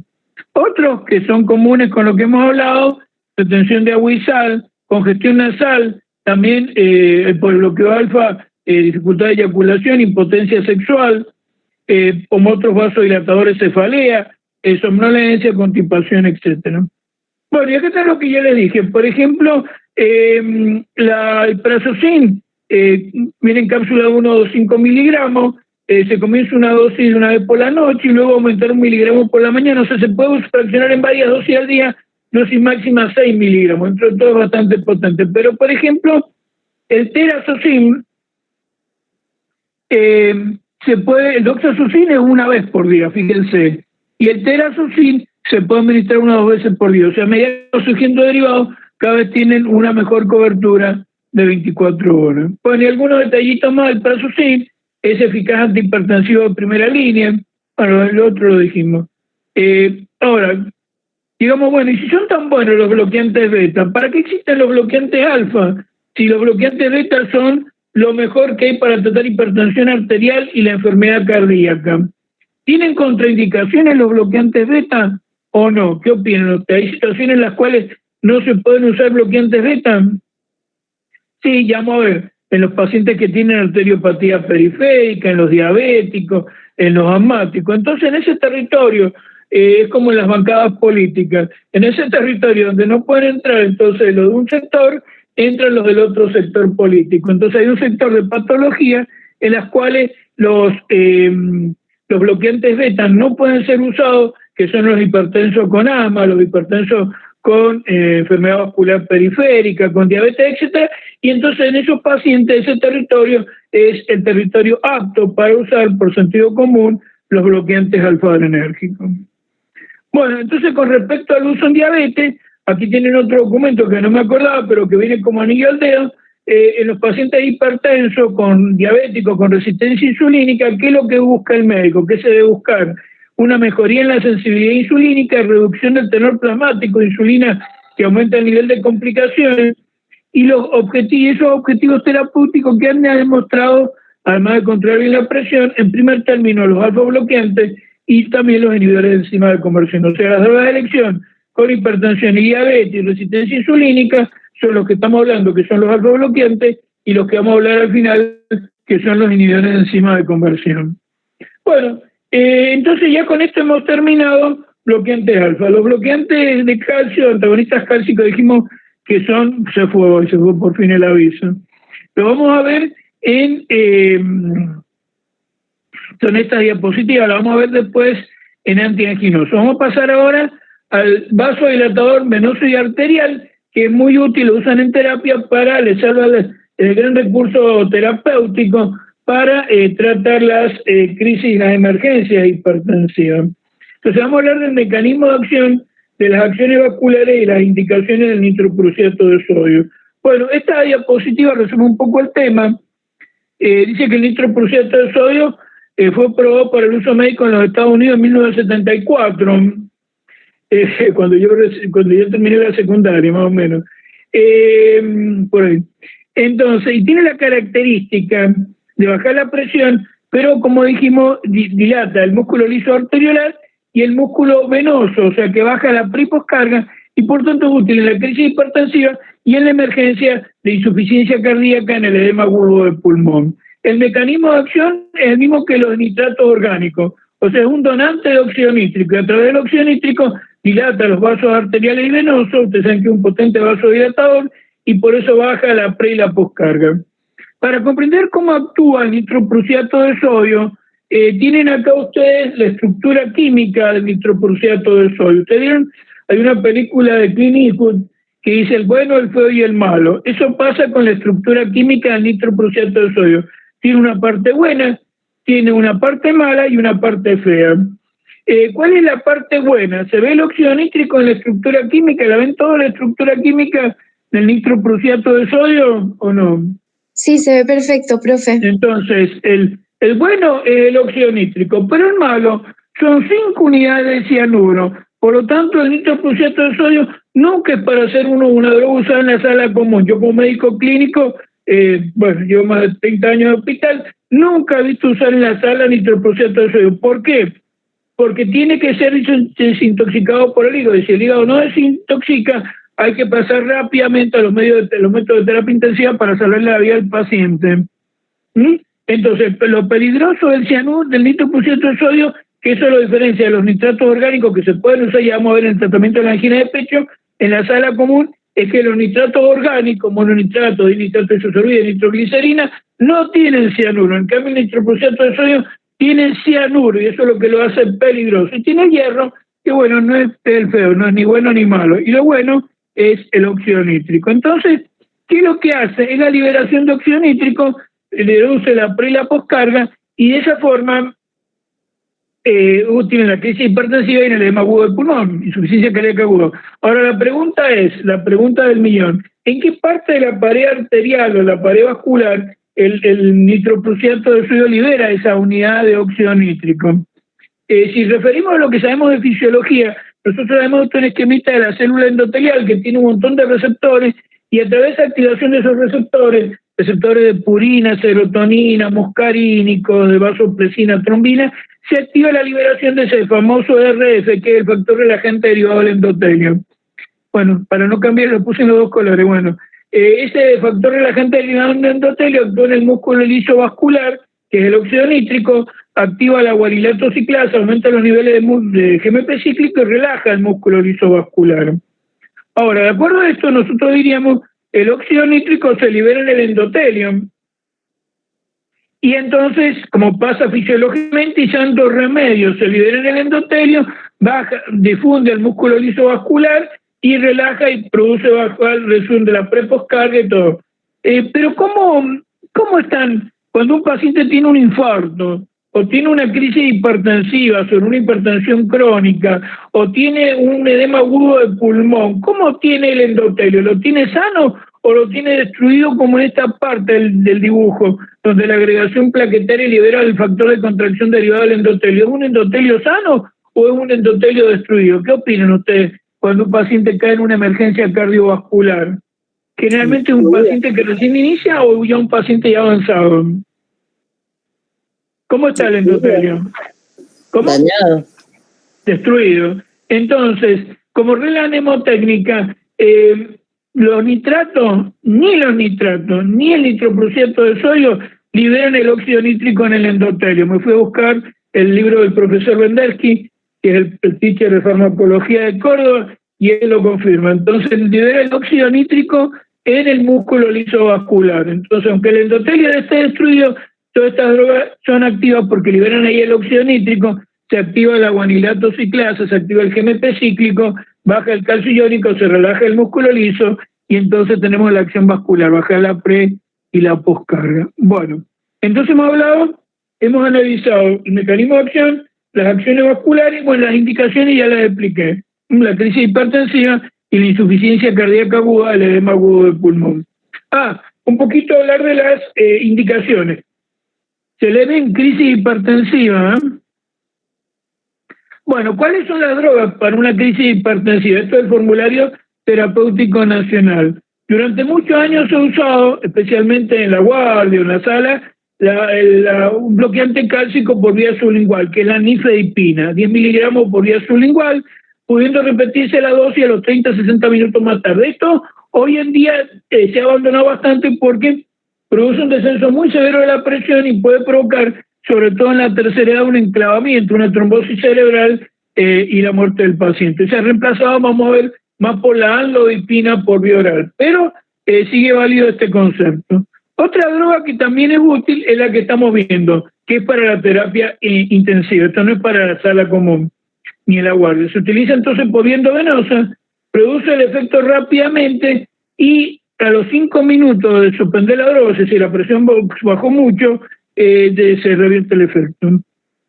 Bueno, la dosis es como se usa, 50 miligramos dividido en 250 mililitros de solución destrozada, cuidado que no sea diabético, al 5%, iniciándose el tratamiento con una dosis de 0,5 microgramos por minuto, llegando a unos 3 microgramos kilo por minuto. Esto es parte técnica. Dice, no debe sobrepasar nunca los 10 microgramos kilo por minuto, ya que puede producir metahemoglobinemia. Ahora, ¿qué dijimos que tenía? ¿Cuál era lo malo que tenía el nitroprusiato de sodio? ¿Qué es lo malo, lo peligroso del nitroprusiato de sodio? ¿Qué parte de la estructura química es la mala? El cianuro. ¿Te darían un embarazado una droga con cianuro? No. Entonces, en la crisis hipertensiva del embarazo no se usa, aunque es muy bueno el nitroprusiato de sodio. La droga de elección es el sulfato de magnesio, también para bajar la descarga simpática de origen central, como hace la clonidina, en dosis de carga de 6 gramos a pasar en 20 minutos, seguido de una infusión en un ritmo de 2 gramos por hora. Ahora, con respecto a los efectos adversos, las contraindicaciones del nitroprusiato de sodio, que esto resume este documento, bueno, el efecto adverso es el problema del cianuro.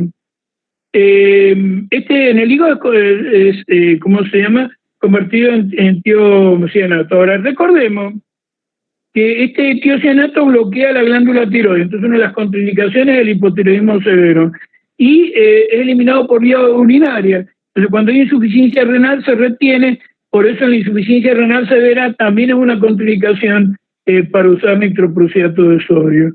Por supuesto que otro de los efectos adversos es que la presión arterial baje mucho y el problema de la hipotensión arterial.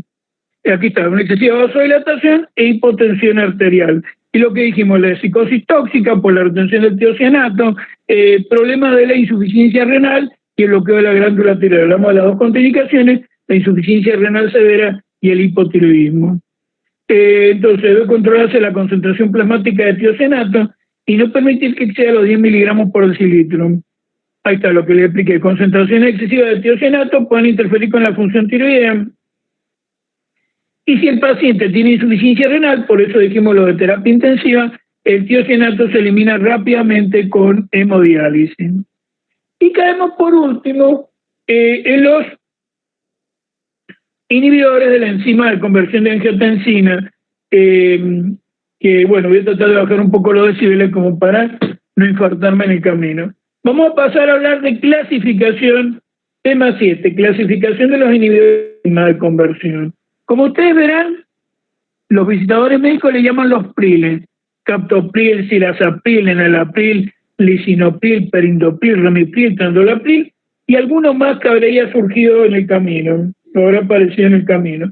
Entonces, vamos a tratar de clasificarlo. No sé si lo alcanzan todos a ver ese diagrama, ese esquema, esa clasificación. Lo vamos a tratar de clasificarlo por la estructura química, por la farmacodinámica y la farmacocinética. Vamos a empezar por la estructura química. No sé si ustedes alguno habrán escuchado hablar que dentro de los inhibidores de enzima de conversión de angiotensina existen los sulfirílicos y los no sulfirílicos. No sé si ustedes han escuchado hablar alguna vez del tema. Y si no, bueno, anótenlo. Hay algunos que tienen sulfirilo, azufre hidrógeno en su estructura química, y la mayor parte que son no sulfirílicos. La droga original, que es el captopril, es sulfirílico. Hoy en día prácticamente no se usa porque se ha visto que la presencia de ese grupo sulfirilo ha llevado a efectos severos como neutropenia con casos mortales. O sea que hoy en día el captopril, que es la droga original, ha pasado un poco a la historia. Hoy se usan los no sulfirílicos. Y la droga patrón es tal vez la más usada, hasta que la recomienda la vecina, que es el famoso enalapril. Ahora, dentro del enalapril y derivado, si aplicamos un concepto farmacocinético, es dividirlo en aquellos que son profármaco y aquellos que no son profármaco. ¿Cuál es la ventaja que no sea, por ejemplo, el lisinopril? No sé si ustedes ven acá, es el único que no es profármaco. ¿Cuál es la ventaja práctica en la terapéutica de usar una droga que es no profármaco? ¿La rapidez de su acción? Muy bien. Y otra cosa importante es la función hepática. O sea que si el paciente es hipertenso, tiene cirrosis hepática, hepatitis crónica activa, cáncer de hígado, etcétera, un hígado muy destruido, podemos usar con toda tranquilidad el lisinopril, porque el que baja la presión, el que inhibe la enzima de conversión es el lisinopril y no su metabolito. En cambio, los otros necesitan una buena función hepática. Entonces hemos visto los que son sulfirílicos, los que no son profármacos, y por otro está el otro gran grupo que son los profármacos, no sulfirílicos, profármacos, y lo podemos dividir de baja potencia, de mediana potencia y alta potencia. Vamos a empezar con el enalapril. ¿Qué opinan? ¿El enalapril es de baja, mediana o alta potencia? Estamos hablando que... ¿Cómo dijo? No, sí, dígalo. Usted dijo baja, ¿no? Perfecto. Muy bien, joven. El enalapril, vamos acá a las dosis. Bueno, créanme, vamos, ¿a qué lugar está el enalapril? Tercer lugar. Pongámonos, tercer lugar. Fíjense, la dosis de mantenimiento, no me dio para sacar una foto completa, pero están las dosis. El enalapril está entre 10 y 40 miligramos por día, que es mucho más potente que el alfa-metilopa, pero dentro de los priles de baja potencia. ¿Cuál es un pril o inhibidor de enzima de conversión que es de mediana potencia? El ramipril, que es el penúltimo, fíjense el penúltimo. Se usa en una dosis de 5 a 10, o sea que el ramipril ya bajamos por debajo de los 10, está entre 5 y 10. Y el perindopril, que está por arriba del ramipril, se trabaja con una dosis de menos del 5, de 2 a 8. Entonces tienen de 10 a 40 el enalapril baja potencia, de 5 a 10 el ramipril, que es de mediana potencia, y el más potente de todo, que es el perindopril, que trabajamos con dosis de mantenimiento que están por debajo de 5 miligramos por día. La hipertensión arterial es una enfermedad aguda de unos días o es para toda la vida la hipertensión arterial. ¿Qué opinan? ¿Por qué la industria farmacéutica apuesta a los antihipertensivos? Porque No, es crónica. Es de por vida. El hipertenso cuando deja de tomar es cuando le hace el accidente cerebrovascular, el fallo renal, la muerte súbita, etc. Entonces, de por vida. Entonces, ¿qué se busca en una droga que es crónica de por vida? Que tenga una buena cobertura, que tenga una buena potencia, o sea, trabajar con una baja dosis, porque los efectos adversos son proporcionales, y el costo, bajo nivel de efectos adversos, baja dosis, muy potente. El perindopril tiene esa ventaja, como dijimos, porque trabajamos con dosis de mantenimiento menos de 5 miligramos, pero además tiene dentro de IECA otro gran, en su propiedad farmacológica, en su perfil, otra gran ventaja, que tiene una vida media que cumple perfectamente las 24 horas, llega a las 25 o 30 horas. O sea que con una dosis de perindopril, que puede estar perfectamente por debajo de los 5 miligramos, lo controlamos todos los días y el paciente está perfecto. ¿Está claro? Entonces, dentro de los priles, el que mejor reúne en cuanto a potencia y en cuanto a cobertura de 24 horas es entonces el perindopril. Así lo hemos clasificado entonces, que son sulfirílicos, no sulfirílicos, profármacos, no profármacos, y de potencia baja, mediana y alta. Bueno, vamos entonces al tema siguiente, para ya acercarnos al final, que es el mecanismo de acción, las acciones vasculares, la afinidad tisular y la relación valle-pico de los inhibidores de enzima de conversión. Bueno, este esquemita, que creo que ustedes también lo tienen, es el esquema clásico, creo que está también en la revista Patoruzú y Jiken, que es cómo funciona el sistema renina-angiotensina-aldosterona. Ustedes saben, el aparato yuxtaglomerular del riñón, donde se libera la renina, especialmente cuando baja la presión de perfusión. Esa renina actúa sobre un sustrato renínico que es el angiotensinógeno. Este da origen a un decapéptido, 10 aminoácidos, que es la angiotensina 1, y la enzima de conversión da origen a un octapéptido famoso, que es la angiotensina 2.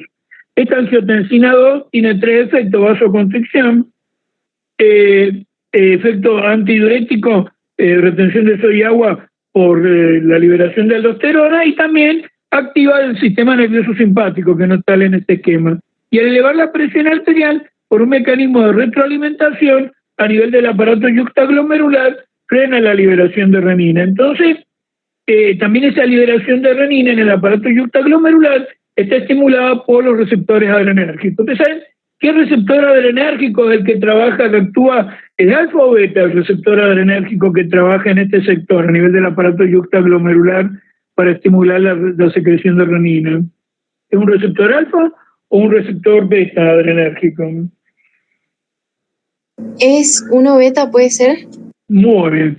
Por eso que los beta bloqueantes son tan buenos antihipertensivos, porque bajan la presión arterial por su propio bloqueo del sistema simpático, su bloqueo beta en el aparato cardiovascular, y porque deprimen en su origen al sistema renina-angiotensina-aldosterona. Entonces, por el bloqueo adrenérgico frenamos la secreción de renina.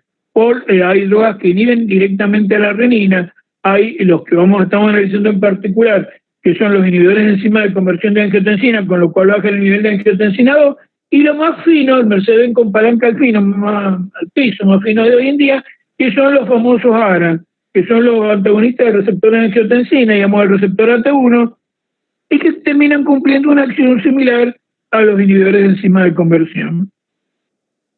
Bueno, acá están los dos receptores, AT1 y AT2. El receptor AT1 que es bloqueado por los sartanes, los famosos ARA, valsartán, los sartán, etcétera. El AT2 y la saralacina, y el AT2 por la saralacina y algún otro droga. Bueno, acá tienen un poquito más explicado el sistema renina-angiotensina-aldosterona, lo he puesto grande porque salía mejor en la foto. Y ven acá ustedes este cuadro, bueno, acá tienen lo mismo, la renina, angiotensina 1, angiotensina 2, y la angiotensina 2 a través de los dos receptores, AT1 y AT2. El receptor AT1, que es el responsable de la vasoconstricción, el estimulante de crecimiento celular, el que tiene acción aterogénica, el que favorece la retención de sodio y agua y la activación del simpático. Y el receptor AT2 tiene otras funciones, vasodilatación, antiproliferación, y este sistema funciona en equilibrio con el sistema de la quinina, la enzima de conversión, es la famosa quininasa, que desdobla a la bradyquinina a fragmentos entonces inactivos. Cuando damos un inhibidor de enzima de conversión, reducimos la actividad de angiotensina 2 y aumentamos el nivel de bradyquinina. Entonces tenemos doble mecanismo para bajar la presión arterial, bajar la angiotensina 2 y aumentar la bradyquinina. Y eso explica también cómo por el aumento de bradyquinina los inhibidores de enzima de conversión, como figura en este diagrama, pueden generar ese efecto colateral tan molesto que es la tos. Entonces, en muchos médicos los reemplazan por antagonistas de receptor de angiotensina que no aumenta la bradyquinina, o un problema de angioedema. Bueno, hay que recordar de que el pasaje de angiotensina 1, angiotensina 2, a veces no se produce por la enzima de conversión, sino que hay otras vías enzimáticas, vías alternativas, que pueden hacer que se llegue de angiotensinógeno a angiotensina 2. Por eso muchos autores postulan que en algunos pacientes que no responden a inhibidores de enzima de conversión pura, bloquea la vía final, que bloquea el receptor AT1 con antagonista del receptor, y entonces por más que exista una vía alternativa, el bloqueo es bien efectivo completo y existe un buen control de la presión arterial. Bueno, aquí está comparado lo que es cómo actúan el antagonista el ARA, el antagonista del receptor AT1 y el inhibidor de la enzima de conversión. El inhibidor de la enzima de conversión bloquea el pasaje de angiotensina 1 a angiotensina 2 y ese es un mecanismo por el cual baja la presión, y a su vez también bloquea de la degradación de bradyquinina, fragmentos inactivos, y entonces aumenta la bradyquinina y es otro mecanismo de antihipertensivo. En cambio, los antagonistas del receptor AT1 bloquean solo angiotensina 2, por eso algunos doctores, como el profesor Vendesky, dicen de que son mejores los inhibidores de enzima de conversión porque tienen doble mecanismo, reducen angiotensina 2 y potencian la bradyquinina. En cambio, los ARA, los antagonistas del receptor AT1, tienen un solo mecanismo que es bloquear la actividad de angiotensina. Bueno, dijimos de que la utilidad de los inhibidores de enzima de conversión es que cuando yo doy un inhibidor de enzima de conversión, logro tres acciones.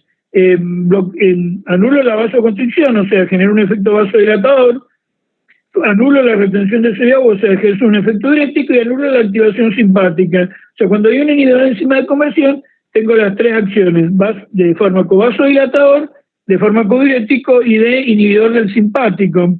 Entonces, este esquema que nos dice que sobre esa base de inhibidor de enzima de conversión, yo le podría injertar, de acuerdo a la situación clínica del paciente, los otros antihipertensivos. Por ejemplo, si el paciente tiene un gran componente de edema, es lógico de que hay que agregar diurético. Si el paciente tiene una hipertensión diastólica, que necesitamos bajar más la resistencia periférica total, le podemos dar un bloqueador de los canales cálcicos con acción periférica, que son las dihidropiridina. También si tiene el problema de edema, la dieta hiposódica. Y si tiene un importante hipertono simpático, le podemos agregar entonces un beta bloqueante, que son perfectamente compatibles. Dijimos también que otro tema interesante es en el tema de los, en el uso en el aparato cardiovascular de los inhibidores de enzima de conversión, es lo que se llama la afinidad tisular de los diferentes inhibidores de enzima de conversión. ¿Qué significa esto? Que cuando se empezó a ver la importancia en la patología del sistema renina-angiotensina-aldosterona, se habló de un sistema renina-angiotensina-aldosterona sistémico, pero hoy se sabe que en cada uno de los lugares más importantes del organismo donde hace daño la hipertensión, en el corazón, en el riñón, en el cerebro, en la pared vascular, existen sistemas renina-angiotensina-aldosterona tisulares locales, o renina-angiotensina tisulares locales, que es importante inhibir para la protección de esos órganos blancos. Y entonces se ha visto que no todos actúan con igual intensidad para inhibir estos sistemas renina-angiotensina tisulares. Y por ejemplo, el enalapril, la droga patrón, el efecto inhibidor 2 cruces, como ven en este esquema, es en el riñón, por lo cual ha demostrado ser más nefroprotector que cardioprotector. En cambio, el ramipril tiene 2 cruces de inhibición en el corazón, o sea, ha demostrado ser más cardioprotector que nefroprotector. En cambio, el lisinopril, a las ventajas que ya mencionamos, de no depender de la función hepática, se le incorpora la ventaja de ser bastante bien equilibrado la inhibición a nivel de riñón y corazón, el efecto tanto cardioprotector como nefroprotector. Y otra cosa interesante que es importante estudiar en la acción antihipertensiva, el control de la presión arterial de 24 horas de los IECA, que también lo vamos a ver después en otros antihipertensivos, es lo que se llama relación valle-pico, que se mide con el control de presión arterial de 24 horas. Entonces es importante el concepto de valle y el concepto de pico. Se habla de valle, como vemos en este documento, se designa como valle al descenso que ha ocurrido en la presión arterial y se mantiene en el momento de la nueva ingesta. A ver, ¿cómo se entiende esto? Yo tengo 2 fármacos, no sé si lo alcanzan a ver todos ustedes, fármaco A y el fármaco B, ¿lo ven? Y está la control de la presión arterial de 24 horas. Ustedes ven que a las 6 horas los dos han hecho un pico de descenso de la presión arterial, que es menos 10, de 10 milímetros de mercurio, pongámosle. En cambio, el fármaco A, a las 24 horas mantiene un descenso de 8 milímetros de mercurio y el fármaco B mantiene un descenso de la presión arterial en 4 milímetros de mercurio. O sea, el pico es a las 6 horas y el valle es a las 24 horas. Entonces, el valle es cómo es los valores de presión arterial que se mantienen controladas al momento de la nueva ingesta. Es decir, es como una montaña invertida, da vuelta, ¿no es cierto? Entonces, esta zona a las 6 horas es el pico y en la parte de las 24 horas el valle. Entonces, si en el fármaco A hacemos el cociente valle-pico, es 8 sobre 10, quiere decir el cociente es 0,8. Y en el fármaco B hacemos el descenso de 4 sobre 10, 0,4. ¿Y esto qué importancia tiene? Es que se ha visto que existen 2 tipos de índice valle-pico del control de la presión arterial de 24 horas.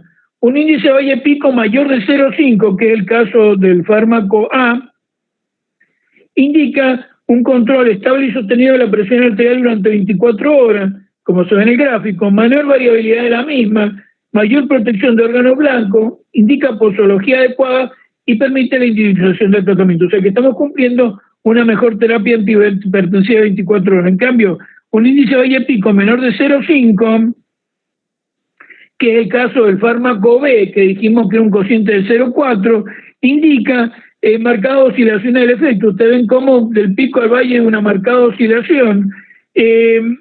Indica marcada oscilación del efecto antihipertensivo, mayor variabilidad de la presión arterial durante 24 horas, mayor riesgo de lesión en órganos esenciales O sea que estamos haciendo una posología inadecuada, estamos realizando una terapéutica deficiente. Así se ha estudiado los diversos inhibidores de enzima de conversión y se ha visto que algunos tienen una mejor relación valle-pico y otras no. Por ejemplo, en el enalapril, el humilde enalapril 2 gram patrón, si bien es un profármaco, tiene bastante buena relación valle-pico. Más de 0,5 hablamos más del 50% y menos de 0,5 menos del 50%. Fíjense que el enalapril tiene 60%, tiene una muy buena relación valle-pico. En cambio, el perindopril, que tiene muy buena potencia, tiene mala relación valle-pico. No lo podemos explicar, tiene 24 horas de efecto, tiene 30%. En cambio, hay uno que nos hemos mencionado, que es el transdolapril, que a nivel de lo que es valle-pico es lo mejor. Se mantiene casi constante el control de la presión arterial durante 24 horas. Hay casos que es decir, que la presión se baja y se mantiene constante las 24 horas. Tiene muy buen valle-pico. Y por último, hablamos de los efectos adversos y las indicaciones y contraindicaciones de los ECA. Hemos hablado del receptor, todavía están del otro lado, ¿no? Hola, hola. Sí, doctor. Sí, profe, Sí, doctor. estamos. Gracias por la paciencia, gracias. Bueno, hemos hablado del receptor AT1, hablemos del AT2. El receptor AT2 también se lo ven. Aquí ven ustedes cómo se han estudiado las funciones del AT2. Pero una importante que me parece destacar, que es fundamental un buen nivel de actividad de angiotensina y actividad receptora AT2, así como la angiotensina, y especialmente excesiva en la vía extrauterina, es patogénica, es mala. En la vía intrauterina es buena porque la actividad receptora AT2 es muy importante para el desarrollo embrionario. Por lo tanto, como son todos los inhibidores de enzima de conversión, se comportan como la clonina, son liposolubles, plazan la placenta, tiene el embrión en el feto, actúa un buen nivel de IECA, bloquean, bajan la angiotensina, bajan la acción AT2 y producen la muerte del embrión y la muerte del feto y el aborto. Por eso los inhibidores de enzima de conversión en ningún momento del embarazo, hasta que surja un hidrosoluble, pero por ahora son totalmente contraindicados durante el embarazo, porque anulan la función de AT2 de la angiotensina durante el embarazo. Bueno, y acá tienen ustedes... Profe, ¿le queda mucho? Fíjese si puede poner el celular a cargar, si no se le va a apagar. El 13% no llevo. Yo no, porque le puse 66%. Pero se escucha todavía, ¿no? Sí, se escucha bien. Bueno, dos palabritas. ¿Cuáles son las ventajas y desventajas de los IECA? Primero, son útiles en hipertensos con renina alta o baja. Son muy útiles a diferencia de los beta bloqueantes porque no afectan la parte psíquica, física y social del paciente. Mantienen óptima la calidad de vida, la capacidad de ejercicio, la actividad intelectual y la función sexual del paciente. Mantienen un adecuado equilibrio metabólico, evitan la resistencia insulínica, tienen acción neutra sobre el perfil lipídico. En presencia de hipertrofia ventricular izquierda, controlan la hipertrofia del ventrículo izquierdo, y con nefropatía diabética mejora también la función renal, mejora la microalbuminuria, la proteinuria, y si el paciente tiene insuficiencia cardíaca congestiva, por la acción sobre la pre y la poscarga, le llamamos ver en insuficiencia cardíaca, controla también la patología asociada. ¿Cuáles son las desventajas? Algunos dicen que hay que tener cuidado con la dieta hiposódica, pero bueno, eso es fácil de controlar. Que son caros, eso es mentira, porque se consiguen IECAs muy económicos y aún así también en los que no tienen medio los provee el Estado. Dicen que a todo en 14-18% de los pacientes, bueno, se puede corregir dando un antagonista de receptor de angiotensina, pero los dos puntos claves que son contraindicaciones absolutas son el embarazo, por lo que le expliqué, y la obstrucción bilateral de las arterias renales. Son los dos cuidados que hay que tener con inhibidores importantes, inhibidores de enzima de conversión. Bueno, dos palabritas sobre hipertensión arterial e hipertrofia ventricular izquierda. Ustedes ven acá el mecanismo por el cual, cuáles son los peligros en un hipertenso de controlar la presión con el tratamiento farmacológico y no la hipertrofia. Si se mantiene la hipertrofia, esto lleva por diversos mecanismos a la insuficiencia cardíaca congestiva, a la isquemia miocárdica, al infarto y a la arritmia ventricular, a la muerte súbita. Y esa hipertrofia ventricular izquierda, como ven en este diagrama, es mantenida por ciertos factores químicos, como son en el hipertenso el sistema renina-angiotensina, el simpático con las catecolaminas, y las catecolaminas a través de los receptores beta y los canales cálcicos que se abren por la acción de receptores beta. Por lo tanto, pregunta de examen, ¿cuáles son 3 grandes grupos de drogas fundamentales para la hipertensión arterial con hipertrofia ventricular izquierda? Son las drogas que inhiben, que estamos hablando del sistema renina-angiotensina, que son los YECA o los ARA, las drogas que bloquean el simpático, como los beta bloqueantes, y las drogas que bloquean los canales del calcio miocardiotrópicos, como el verapamilo o el diltiazem. Bueno, y por último, algunos detallitos de qué pasa con el tratamiento de hipertensión arterial según la patología asociada. Por ejemplo, fíjense que si el hipertenso tiene asma bronquial, y vamos a ver que no se puede usar beta bloqueante, las drogas a usar son antagonistas cálcicos, inhibidores de enzima de conversión. Si el paciente tiene entonces una cardiopatía isquémica, los vasodilatadores periféricos que producen simpática y descarga simpática refleja y pueden favorecer un infarto están contraindicados. Si están indicados los beta bloqueantes y los antagonistas cálcicos con actividad miocardiotrópica. Si el paciente tiene, por ejemplo, hipertenso, una depresión, ya lo charlamos, todos los que afectan la actividad de catecolaminas en el sistema nervioso central como reserpina, clonidina, metildopa, beta bloqueantes liposolubles están contraindicados, y en cambio son útiles los antagonistas del calcio y los inhibidores de enzima de conversión. Si en cambio el hipertenso tiene diabetes o dislipidemia, las drogas que están contraindicadas porque agravan esas patologías son los diuréticos y los beta bloqueantes, y en cambio son útiles a la cabeza para controlar la hipertensión arterial, la diabetes, la dislipidemia, los bloqueantes alfa, los antagonistas cálcicos y los inhibidores de enzima de conversión. Si es el caso de una mujer embarazada, ya dijimos que están netamente contraindicados los inhibidores de enzima de conversión, y la droga de elección es la metildopa, y vamos a ver algunos beta bloqueantes hidrosolubles en el tercer trimestre. Y en cambio, si por ejemplo el paciente tiene una hipertrofia ventricular izquierda, tiene insuficiencia cardíaca, los vasodilatadores que descargan catecolamina en forma refleja la agravan, están contraindicados, y están indicados, como dijimos, los inhibidores de enzima de conversión, los antagonistas cálcicos con acción miocardiotrópica y los beta bloqueantes. Y el paciente con insuficiencia cardíaca, si que no se me apaga la luz, están contraindicados las drogas inotrópicas negativas que deprimen la contractilidad, especialmente si es por disfunción sistólica, y ahora vamos a ver los beta bloqueantes, el verapamilo y el diltiazem, y están indicados las drogas que regulan la pre y la poscarga, los inhibidores de enzima de conversión y los diuréticos. Bueno, jóvenes, ha sido abundante el material, hemos llegado gracias a su paciencia, vamos a ver si me puedo reconectar, a ver cuántos son los valientes que han quedado. Deben haber quedado poquitos.